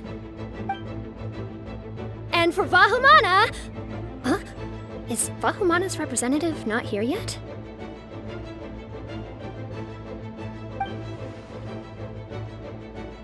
These introductions are pointless. Let's just get this over with. Wait a sec. Why is he Vahumana's representative? Finally, our final contestant is Vahumana's representative, Hat Guy! Oh, so that's Hat Guy. I think I've seen him before. You know who he is? I've heard that he's a researcher from a different country who nominally belongs to Vahumana. Word is that he's written a lot of political analyses. His manner of speech hasn't made him popular amongst most other Vahumana researchers, but his comings and goings are quite irregular, so he doesn't interact with others much. Aside from his more controversial aspects, his perspectives are considered quite incisive. Vahumana has seen a dearth of new talent lately, and some of its existing ones are not currently at the academia, so I suspect he might have been their only option. It's just kinda weird. He doesn't seem like the kind of guy who'd participate in competitions like this one. Now that we have our 6 contestants, the championship will soon begin. Who will triumph this time around? Hold on to your hats, because we're all on this ride together.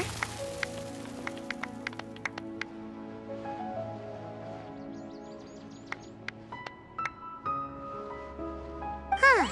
We really do know a lot of the contestants. Oh, right!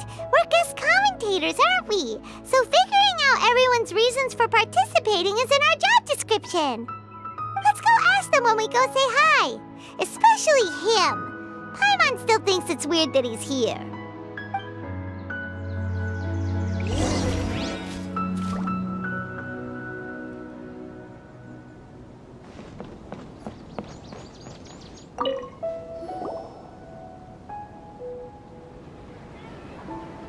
We meet again, you two.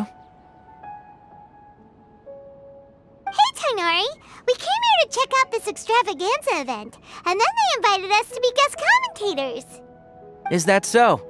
I heard that there would be guest commentators recording the proceedings with cameras, but I didn't expect they'd be you two. It's a pleasant surprise that you're visiting Sumeru again while I'm still on leave. When everything comes together perfectly like this, I call it the biryani factor, because it's always rice to meet stew again. Ugh.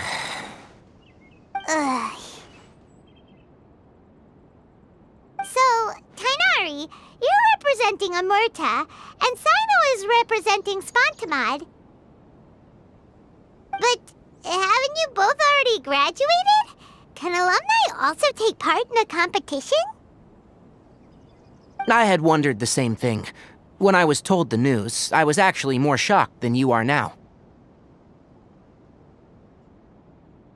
I later found out that anyone who has been a part of a particular darshan has the right to participate. Graduation status has no effect. So that's a rule, huh? There are some restrictions, though. For example, sages cannot participate. Any given person can only participate in one instance of the championship, and so on. That's right. Also, there are 2 methods by which the darshan representatives are chosen. One is self-nomination, and the other is to be recommended by over half of one's darshan. You must have been a case of the latter, Tainari.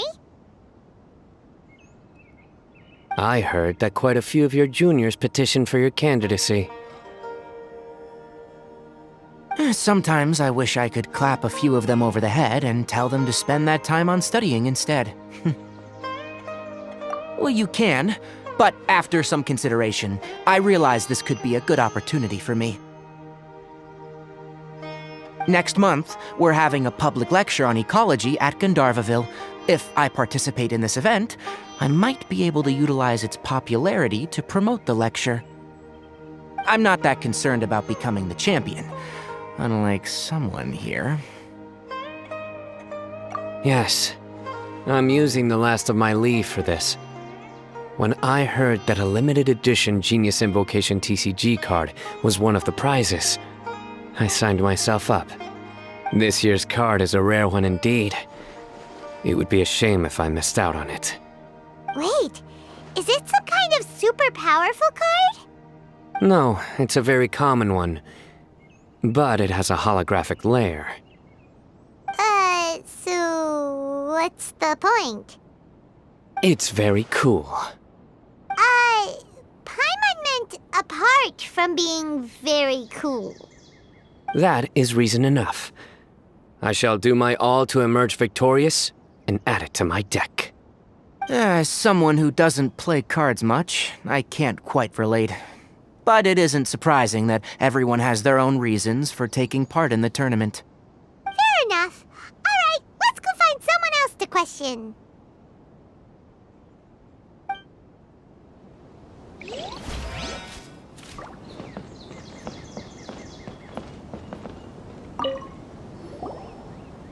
Kaveh! Farzan! Layla! Huh? Oh, it's you. Why are you here? We're here as specially invited guest commentators. Our job is to record what happens during the competition. Is that so? In that case, I'll have to trouble you to catch the moment of my triumph on camera. Remember to shoot from behind at a lower angle. You know, to capture a seniors class.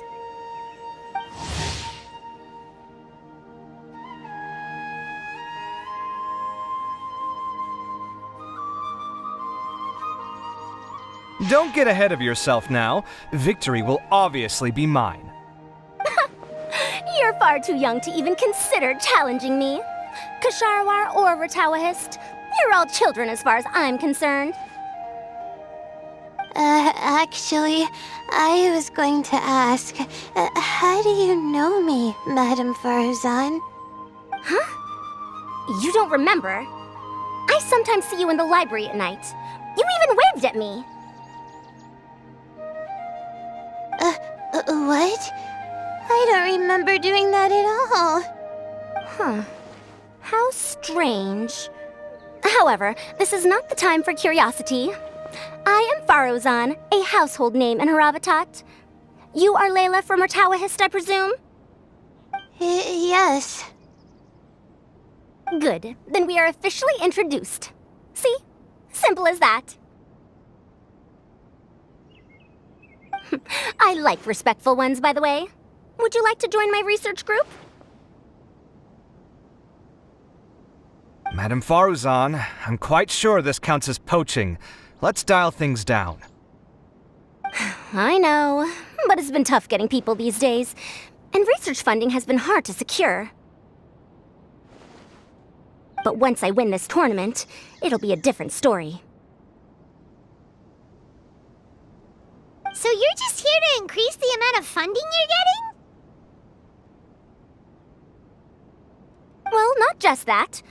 What, are you curious about my reasons for participating in this event? Well, I suppose that's to be expected.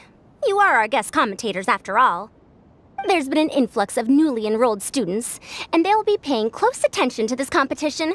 If I do win, I'm certain that there will be no lack of students knocking upon my door. Moreover, research resources will be made available to the victor, so that will nix my funding issues. Therefore, my two juniors, I do apologize, but I fully intend to emerge triumphant. I'll do my best as well. At least I don't plan to lose too badly. So, why are you here, Layla? I don't know why, but a lot of people recommended me. I didn't sign up myself. I just woke up to find my name on the announcement board. That sounds like what happened to Tainari. Him too? Oh, I'm really nervous. I've been so worried about disappointing everyone that I've been losing sleep. Stress not, young one. We must all experience failure to grow and mature. But Madame Farzan, I don't want to fail. Seriously? Everyone has such nice reasons for joining. Must I say? Yes, you do! We gotta record it! Well, you know, right? I want to buy some property. Oh, that's right! You want to move out of Alhatham's. What? Alhaitham? What about him? This has nothing to do with him. Oh, right. Sorry, Paimon has no idea what she was talking about. So, you want to use the grand prize to buy a place, right? Correct. Also, my father took part in the Interdarshan Championship when I was young, but he didn't win. Once I do, the right to wear that diadem will be mine. In a way, I'll be helping my father fulfill a dream of his. That's not a bad reason at all. You have ambition, youngster. Although your chances with me here aren't great, I believe your father would be most proud if the diadem of knowledge were bestowed upon you. Not that he'll have the chance to celebrate. My father passed away many years ago. They say he ran into quicksand while traveling in the desert. For you to have experienced such a thing, that must have been tough for you. It's all in the past now, and life goes on, doesn't it? Let's change topics. I don't want to bring the mood down.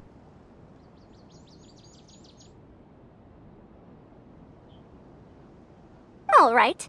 Earlier, you said that you want to use the prize Mora to purchase a home. Where do you live now? Do you live alone? Well...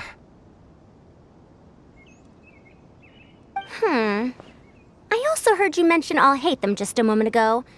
Isn't he also from Haravatat? Are you two hiding something from me? No, of course not! Why would you think that? Paimon's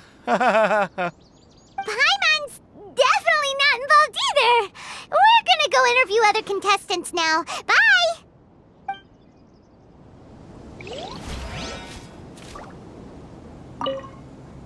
You know, I was just thinking, how did the two of you meet?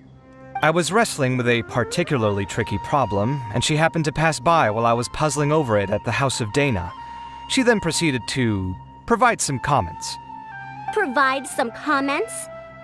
I was bestowing instruction. In truth, I have no intention of solving Kasharwar's problems for them. But I decided that this youngster seemed to have a decent attitude, and so we had a good chat. But ultimately, I am a Haravatat scholar, so please come to me with questions about linguistics next time.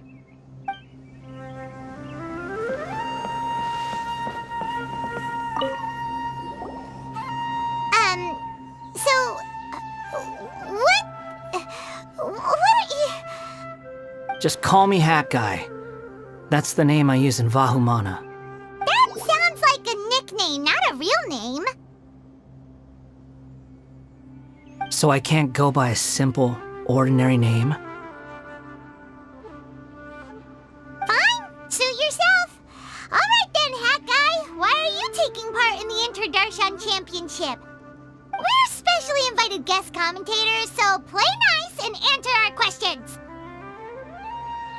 You could be Matra for all I care. So what if I don't answer you? What then?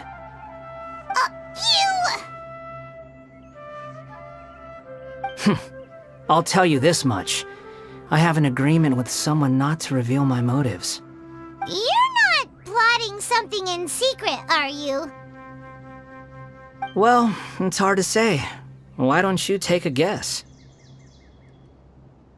Ugh, Paimon's had it with you. Fine, be that way. Then we won't ask you why you're participating. Instead, why did you join Vahumana? You two sure like to poke your noses where they don't belong. If I don't say anything, are you going to annoy me to death? I heard that the Vahumana researcher named Akaba was researching the Tatarasuna incident, so I wrote a few essays to refute his points. Later, when I was bored, I wrote some commentary on societal issues in Inazuma. I didn't expect Vahumana to consider me as one of them. Someone even invited me to a lecture or whatever. From start to finish, it was just the wishful thinking of idiots. A misunderstanding. There's your answer. Simple. But when Lesser Lord Kusanali heard about this, she went out of her way to get me registered in Vahumana. She used the name Hat Guy. Enough chit-chat. You're better off wasting your time with the other contestants. Someone's about to get very unlucky. Wanna guess who? How is anyone supposed to relax with you around? We've got to stay alert and keep a close eye on him. Looks like Karina's got a moment now. Let's go chat with her.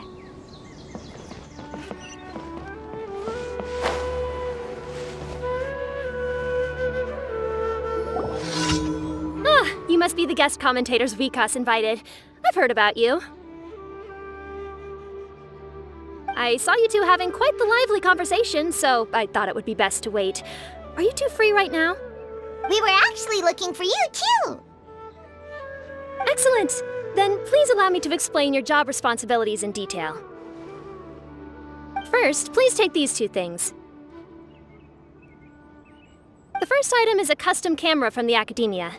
Please use it to record the competition as it unfolds.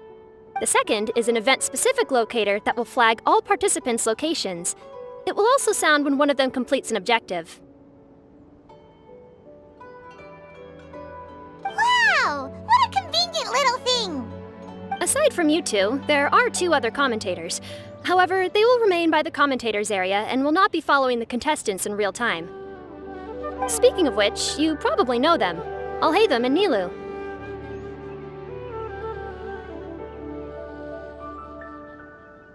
Oh, it's them! We have to go over and say hi later. Well, don't let me keep you, unless you have any questions for me. Why do you ask? Really? I didn't see any such person. Could I ask when you saw him? Strange. I was on stage the entire time, and I didn't see anyone come up. Paimon didn't see anyone either. Perhaps you're mistaken. However, if you have any leads on that matter, you can talk to me at any time. Hey, Traveler. Paimon. Long time no see. Dia! Candace! You two are here as well!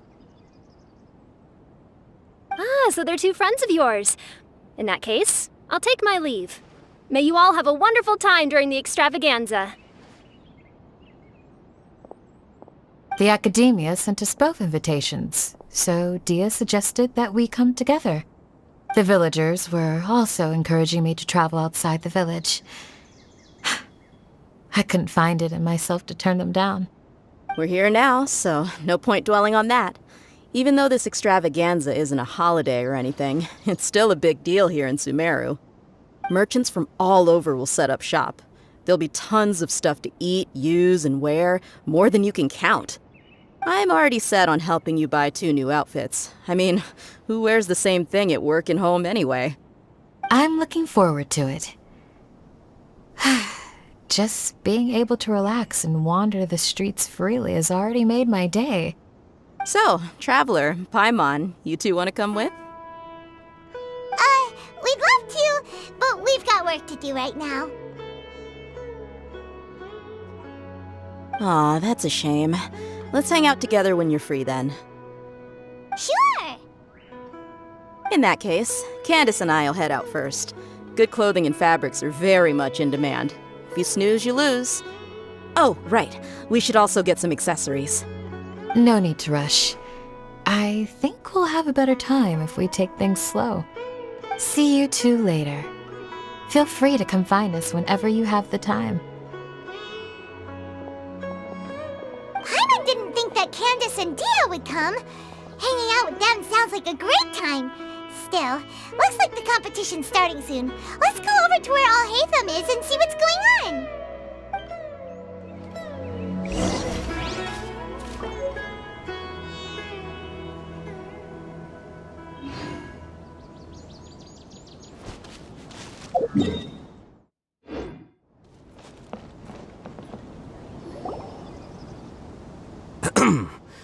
I will now announce the rules for the first round of the competition. Please listen carefully. During the opening ceremony, Academia staff released several cages of butterflies, and many of them are now fluttering within Sumeru City. Amongst these butterflies, 3 of them will be special swift flies. They have a different appearance and also fly a little faster. Your objective this round is to find a swift fly and bring it to me. 3 points will be awarded to the first participant to return, 2 to the second, and 1 point to the third. That is all for the first round. Should you require clarification on anything, please ask any of the other staff. Oh, Hatham's all business all the time, huh? That said, how did he get picked to be a commentator? Paimon's kinda curious. Finding 3 specific butterflies in a place as large as Sumeru City sounds rather improbable. If these swift flies behave anything like regular butterflies...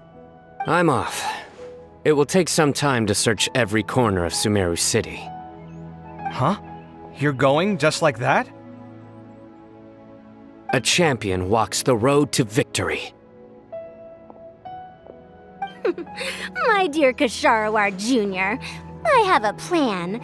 How about some cooperation between you and me? Cooperation? Looks like everyone's got their own plans for this, Tuffy. We're supposed to go on stage next, right? Let's wait and see everyone's reactions first. Huh? Wait a minute. Look, he seems to be observing the other contestants just like we are. We were right not to let our guard down. Do you remember those things we made previously? Huh? You mean... It's time for them to shine. It looks like Faruzan and Kaveh have some secret plan. Oh, hello there. Madame Faruzan and I are discussing how... Shh! Hush now! The walls have ears around here. We should keep it a secret for now, but you'll find out what we have in store soon enough. Come now, let's go. Before the others act. All right, there's no time to lose. We're off to make our preparations. See you later.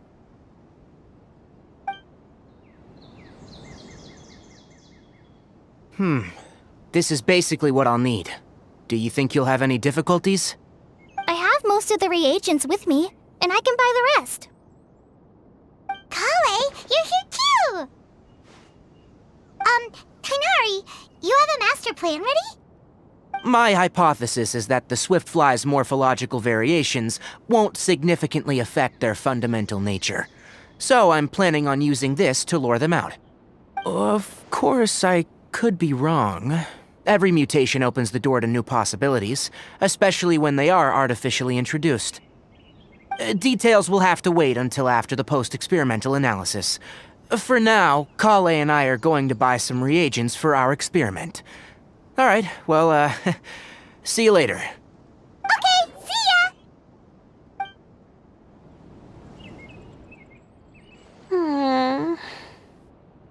Hey, Layla! You look a little worried. Yeah, I have no idea what I should do. What color are these swift flies? Do they have special markings? How do they differ from ordinary butterflies? I can't even figure out these basic questions, and most of what I've learned in the past is completely useless here. Aren't people who research the stars supposed to have some extraordinary abilities? Why not use astrology to solve it? Oh, you're another contestant. That guy, was it?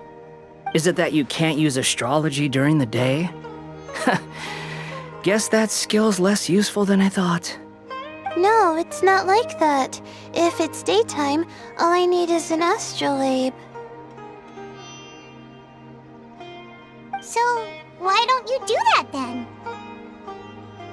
Mona Magistus, the astrologist, said that those who constantly use astrology to obtain things that shouldn't be theirs will eventually lose the blessing from the stars. It's just something I read in an academic publication. I really love to read Mona's essays. You're overthinking it. Power is just a tool. It just seems to me that you don't have the resolve to win this. Well, suit yourself. Wallow in your immature ideals if you like. Hey! Seriously? Just walking off after saying a bunch of mean stuff like that? Did I say something wrong just now?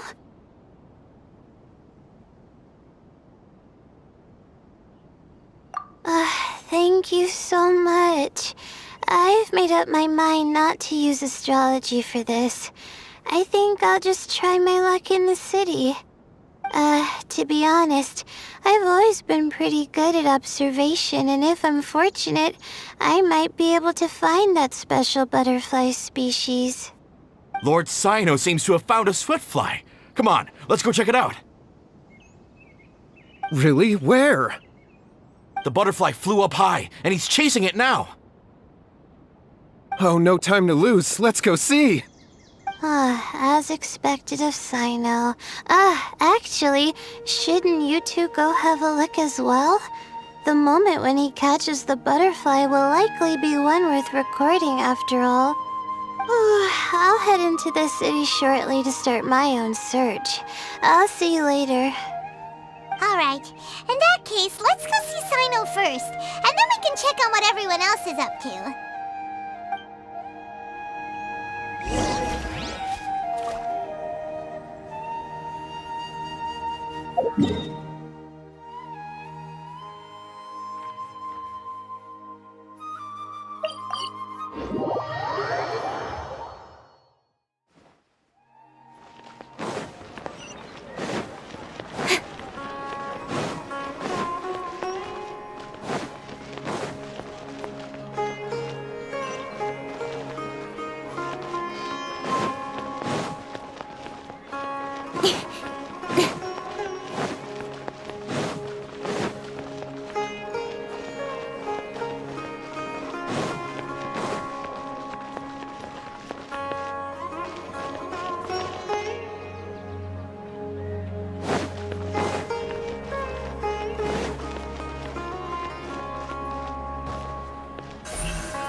Incoming!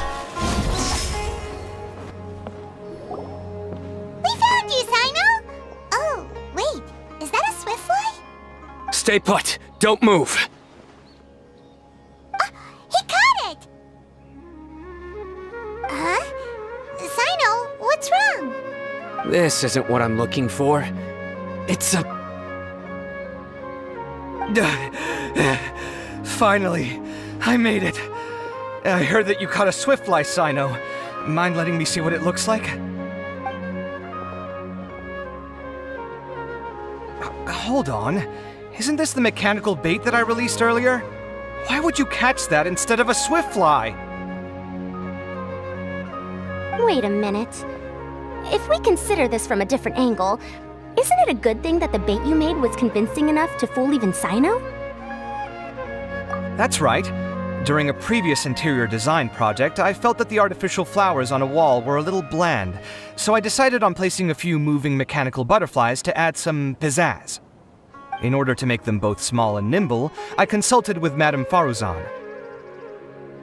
Not long ago, the two of us took all those mechanical butterflies and released them into the city. Why would you do that? Need you even ask? Young people these days really do need to get out more. Have you never played that game where you place strips of paper on a bamboo pole and wave it across a field of flowers to attract a whole kaleidoscope of butterflies? No, I haven't. Wait, so you're trying to... That's right. The butterflies within the city will mistake our mechanical bait for one of their own and follow them around. As long as we keep releasing and retrieving our bait, we can capture all the butterflies within the city. What comes afterward is just a matter of separating the swiftflies from the others. Huh. Guess that's one way to do it. Do not underestimate the wisdom of your elders. I had already thought of this method the moment the round's rules were announced. Of course, we also owe much to this fine junior of mine here for making such lifelike butterflies. It seems that Ksharawar has not quite declined as far as I had thought in recent years. Their teaching skills at least seem to be intact. Well, I just stuck to what I do best. The idea was yours. No need to be so polite. Once we capture all these butterflies, we shall split the points for this round. Look, one of them is returning now. Huh? Wait a moment. Are my eyes deceiving me? Why don't I see any butterflies behind it? That's because there are none. Seems like your plan has hit a snag. Looks like the match continues. I'll be looking elsewhere. Huh. Strange. Has something else diverted their attention? Come, let's search in the direction the bait returned from. We'll go have a look too.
Fauzan, Kaveh, why did you two stop?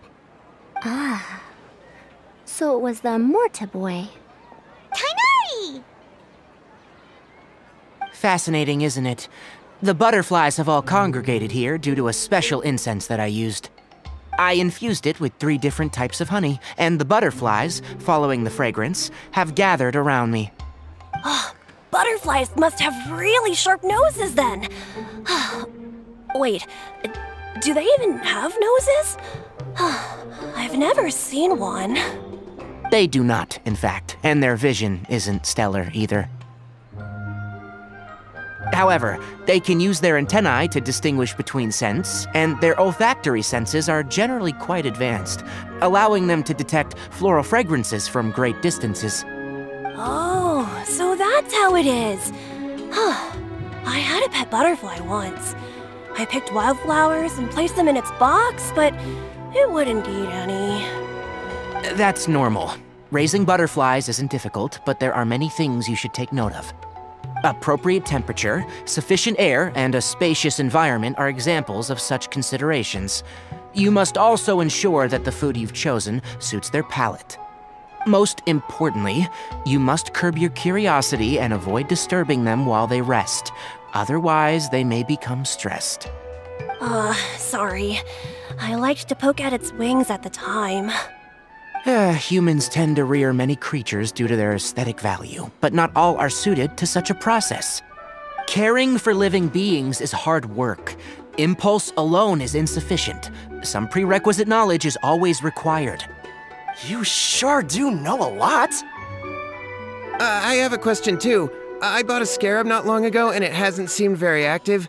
Can you help me figure out why? I'd like to keep a dustbird as a pet. What are some key points I should consider? Is it possible to keep a Rishbalin tiger as a pet? All right, it seems like you all have a great deal of questions. But I am in the middle of the Interdarshan Championship at the moment, so I'm afraid I can't answer them all now. Let me propose an alternative. Next month, there will be a biology lecture at Gandharvaville, and I will be sharing some interesting insights on living organisms there. If you're interested, you can attend that lecture, and if you should have any questions, just prepare them ahead of time. I'll answer questions after I've finished speaking. All right, I'll be there. Of course, please try to ask more rational questions. For example, whether you can raise a Rishbalin tiger as a pet or not is mainly dependent on whether you can overcome one in a fight. Looks like Tainari's science lecture will draw quite a crowd. Huh? Oh. Was I listening in for that long? Seems Kale's master does live up to his title as a teacher. Madam Faruzan, I've had a look around. Nearly all the butterflies in this area have been attracted by the incense. However, we can cast our bait further away to avoid this area. All right, then let's get moving. We shan't let all the butterflies get away from us if we can help it. Seems like the competition's really heating up. Let's go see how the other contestants are doing.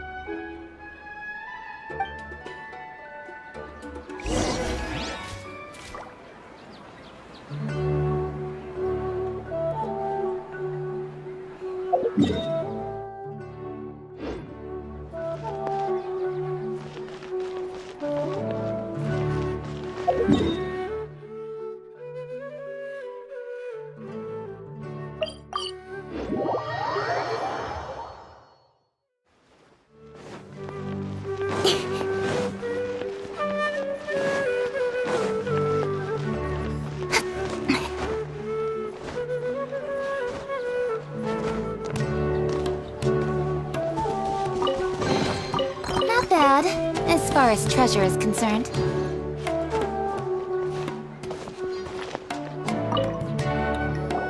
What brings you two here? Huh?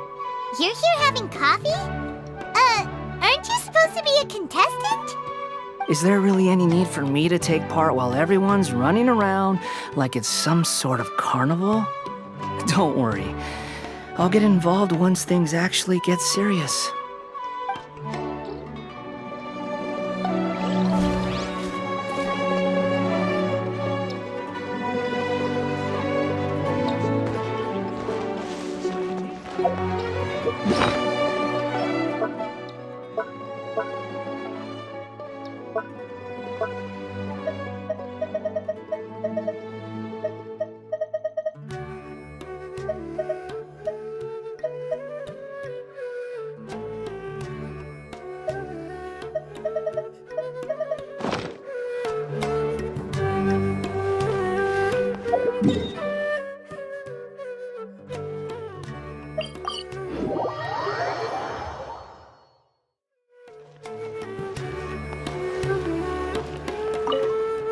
Please lead the Swiftflies back here. I'm really counting on you. There are so many local specialties in Sumeru. I want to buy more. Let's wait here. Whew. Seems my age is catching up with me.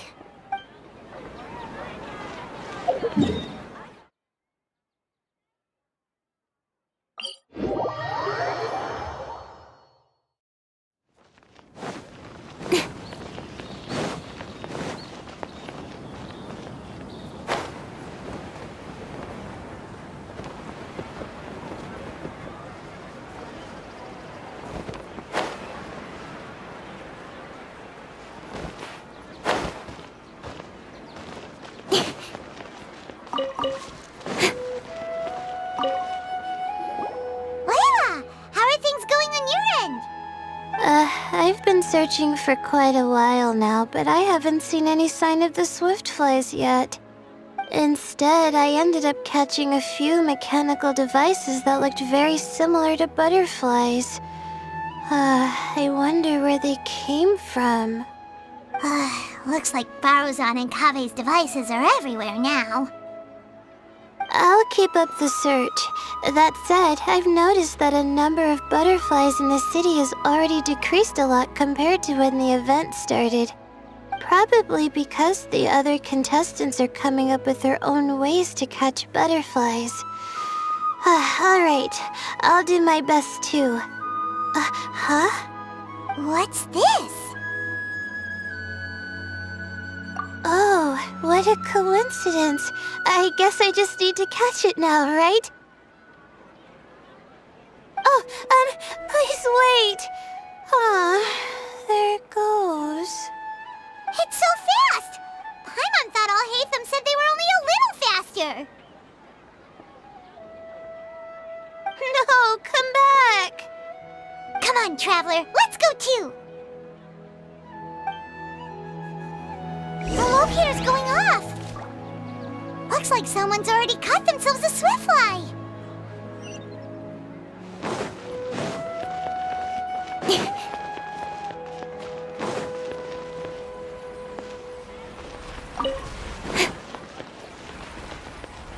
the locator's going off again! So, someone else finished too? That would mean that the one Layla's chasing is the last Swiftfly.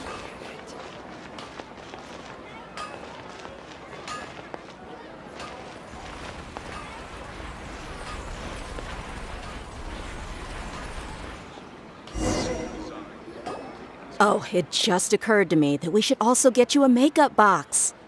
No, it's fine. I don't think I'll end up using it. Maybe you won't, but it doesn't hurt to have one, right? Come on, just trust me on this one. Huh? Who are you, and what do you want? Please, don't move. Don't move? Who sent you? Dear. Don't worry, I can handle this. Now, tell me, what do you want?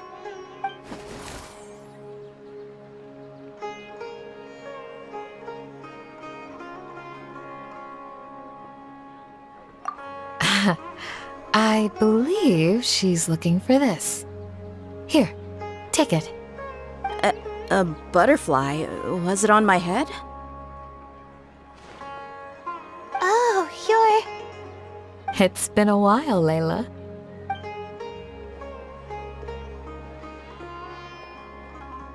A friend of yours? Oh, so she must be the one you were telling me about. Huh? You two know each other? Oh yeah, it has been some time. The first time I ever woke up after sleepwalking, I somehow found myself in our village. Candace was the one who took care of me then. That's right. She didn't look well, so I gave her something to eat. She said a lot of complicated things about astrology, the night sky, the stars.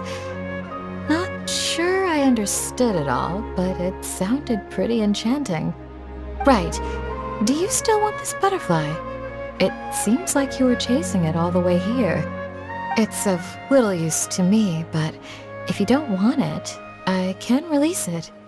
Just let her have it. It's no big deal. The Swiftfly was flying so fast, but you were able to catch it like it was nothing, Candace. Oh, it didn't seem that quick, really. I was actually worried that I would injure it, but I'm glad that didn't happen. Anyway, sorry about the butterfly thing. With the way you suddenly came running over like that, I thought you were hired to take us out or something. Huh, on second thought, I guess I've never seen an assassin that looks tired with dark bags around their eyes. Oh, you must be taking part in the championship. Take it from me, don't let it stop you from getting some rest. I'll do what I can. Thank you. We'll be on our way then. See you later. Alrighty, let's bring the Swiftfly back together with Layla.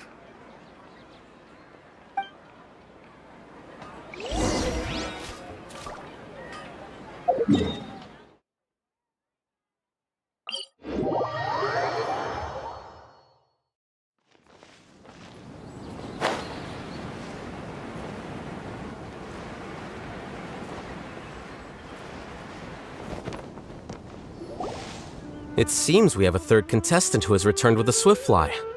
With that, the first round has come to an end. I anticipate that all of you will keep up the effort for the second round. Dismissed. Your closing statement sounded so... how do I put it? Decisive? Well, you could certainly stand to try being more decisive, Nilu. It would help you live more freely.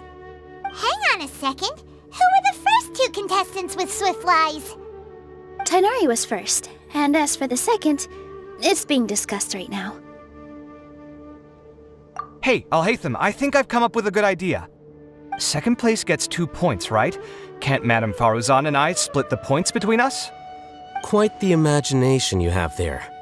I've read the championship handbook from cover to cover, and I never saw any rule which permits that. Then we can just add a rule. Do you really think I'd do that? Oh, come on, you're not going to stand in the way of my victory, are you? Well, you're free to send the organizing committee an application outlining your naive proposal. She'll get back to you within 3 working days. 3 working days? It'll be too late by then. Unfortunately for you, even dreaming is gonna cost you. Paimon gets it now. Kaveh and Faruzan found the second Swiftfly together, but the rules say that only one person can get the points. Oh well, the rules are the rules. Since you call me madam and politely ask for my help, I shall give you these points. So I'll put the points under Kaveh's name then? No. If I take these points, won't that only detract from your contributions, Madame Faruzan? You might be alright with that, but I cannot do it. Not in good conscience. I don't have any problem with it. There are 2 more rounds after all. Losing one isn't a major setback. But if you insist, I have another method. We can draw lots to see who will receive the points. Lots, huh? What? Is there something wrong with that idea? No. Well, let's do it. All right. I'll get the paper needed for the lots. Give me a moment. Oh, seriously? I'm sorry, but it appears that luck was on my side this time. No, you do deserve it. I'm just lamenting my bad luck. Perhaps that's why my life is rife with troubles. Indeed. It's rare to see anyone with such terrible luck be so willing to decide victory via lots. And what would you know about that? We can save bickering for later. Record the points under Faruzan, and that'll finally bring the first round to a close. The second round will be held in the desert. We'll be moving our commentator stand over to Aru Village. Let's meet up in Aru Village once everything is ready. I'll announce the details of the second round then. Till then, you have some free time. I'm off the clock at this point, so it's farewell for now. Wait, I'll hate them! You... Don't be upset, Kaveh. Sighing can carry away your good luck, you know. Oh, so that's how it works. In that case, I'll take in some deep breaths. Maybe that'll help me make up for all the luck I've lost. It's really no big deal. 2 points aren't enough to decide victory or defeat just yet. I'll win the next round, you'll see. Looks like you've managed to pick yourself back up, young man. Good. I must warn you, though, that I'm quite familiar with the desert. You'll have to try your best if you don't want to lose. I'm no stranger to the desert either. I'll be fine. All right then, that's enough chit-chat for now. I'm going to check the area out. So the current standings are Tainari in first place, Faruzan in second, and Layla in third. Guess we should also take a nice break before the next round starts. But where should we go first? Why, you two look a little lost. If you're not sure where to start enjoying the Academia Extravaganza, then may I suggest that you have a chat with our boss? Your boss? Who's that? Do we know them?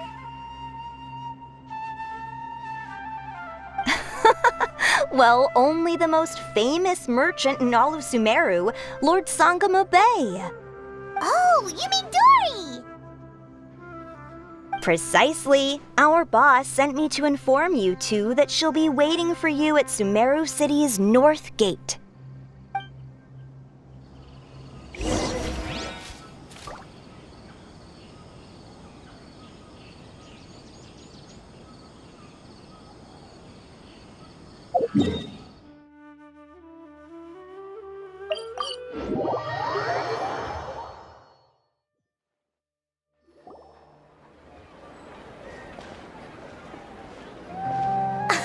Oh, well, if it isn't the Traveler in Paimon. Hey, Dory! Are you here to attend the Academia Extravaganza too? Of course! People are practically flocking to Sumeru City. You couldn't ask for a better opportunity to do business. This is one of the entrances into the city, and it's very close to the Wisdom Gala booths. There'll be an endless stream of customers. I can already hear the Mora going clink, clink, clink as they fill my coin pouch. Well, is there anything you'd like to purchase? We've got everything you need and deals that can't be beat. Well, do you have anything to eat? Oh, wait, we're celebrating the extravaganza and you're only thinking of eating... I mean, of course, we've got lots of things to eat. That said, I recommend that you also consider some of the great bargains we have going on. The Wisdom Gala is about to begin, and once it starts, each of the Darshans will prepare a small challenge for everyone. And just between us, I have some super booster supplements for sale. Eat just one to boost both your strength and dexterity for a short time, allowing you to overcome any challenge. No thanks, we'll pass. These little challenges are gonna be a cinch for the two of us. Just you watch. Anyway, Paimon just wants something to eat, please. If you don't have any food, then we'll just go somewhere else. All right. Mora is Mora, after all. Oh, what would you like to eat? Well, Paimon's pretty hungry right now. Do you have any touching? Let me see.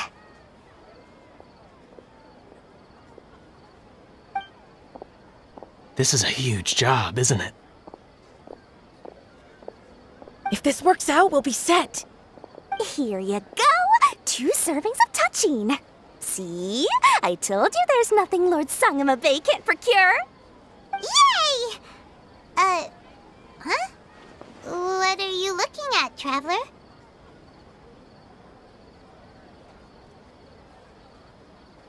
Oh? Who? Someone we know? Was it someone suspicious? Have we attracted some unwanted attention? Huh? What's happening, Dory? Is there something else going on? I don't know who you saw just now, but I do have some hard-to-come-by information about the extravaganza. If you want to know more, we can talk business later.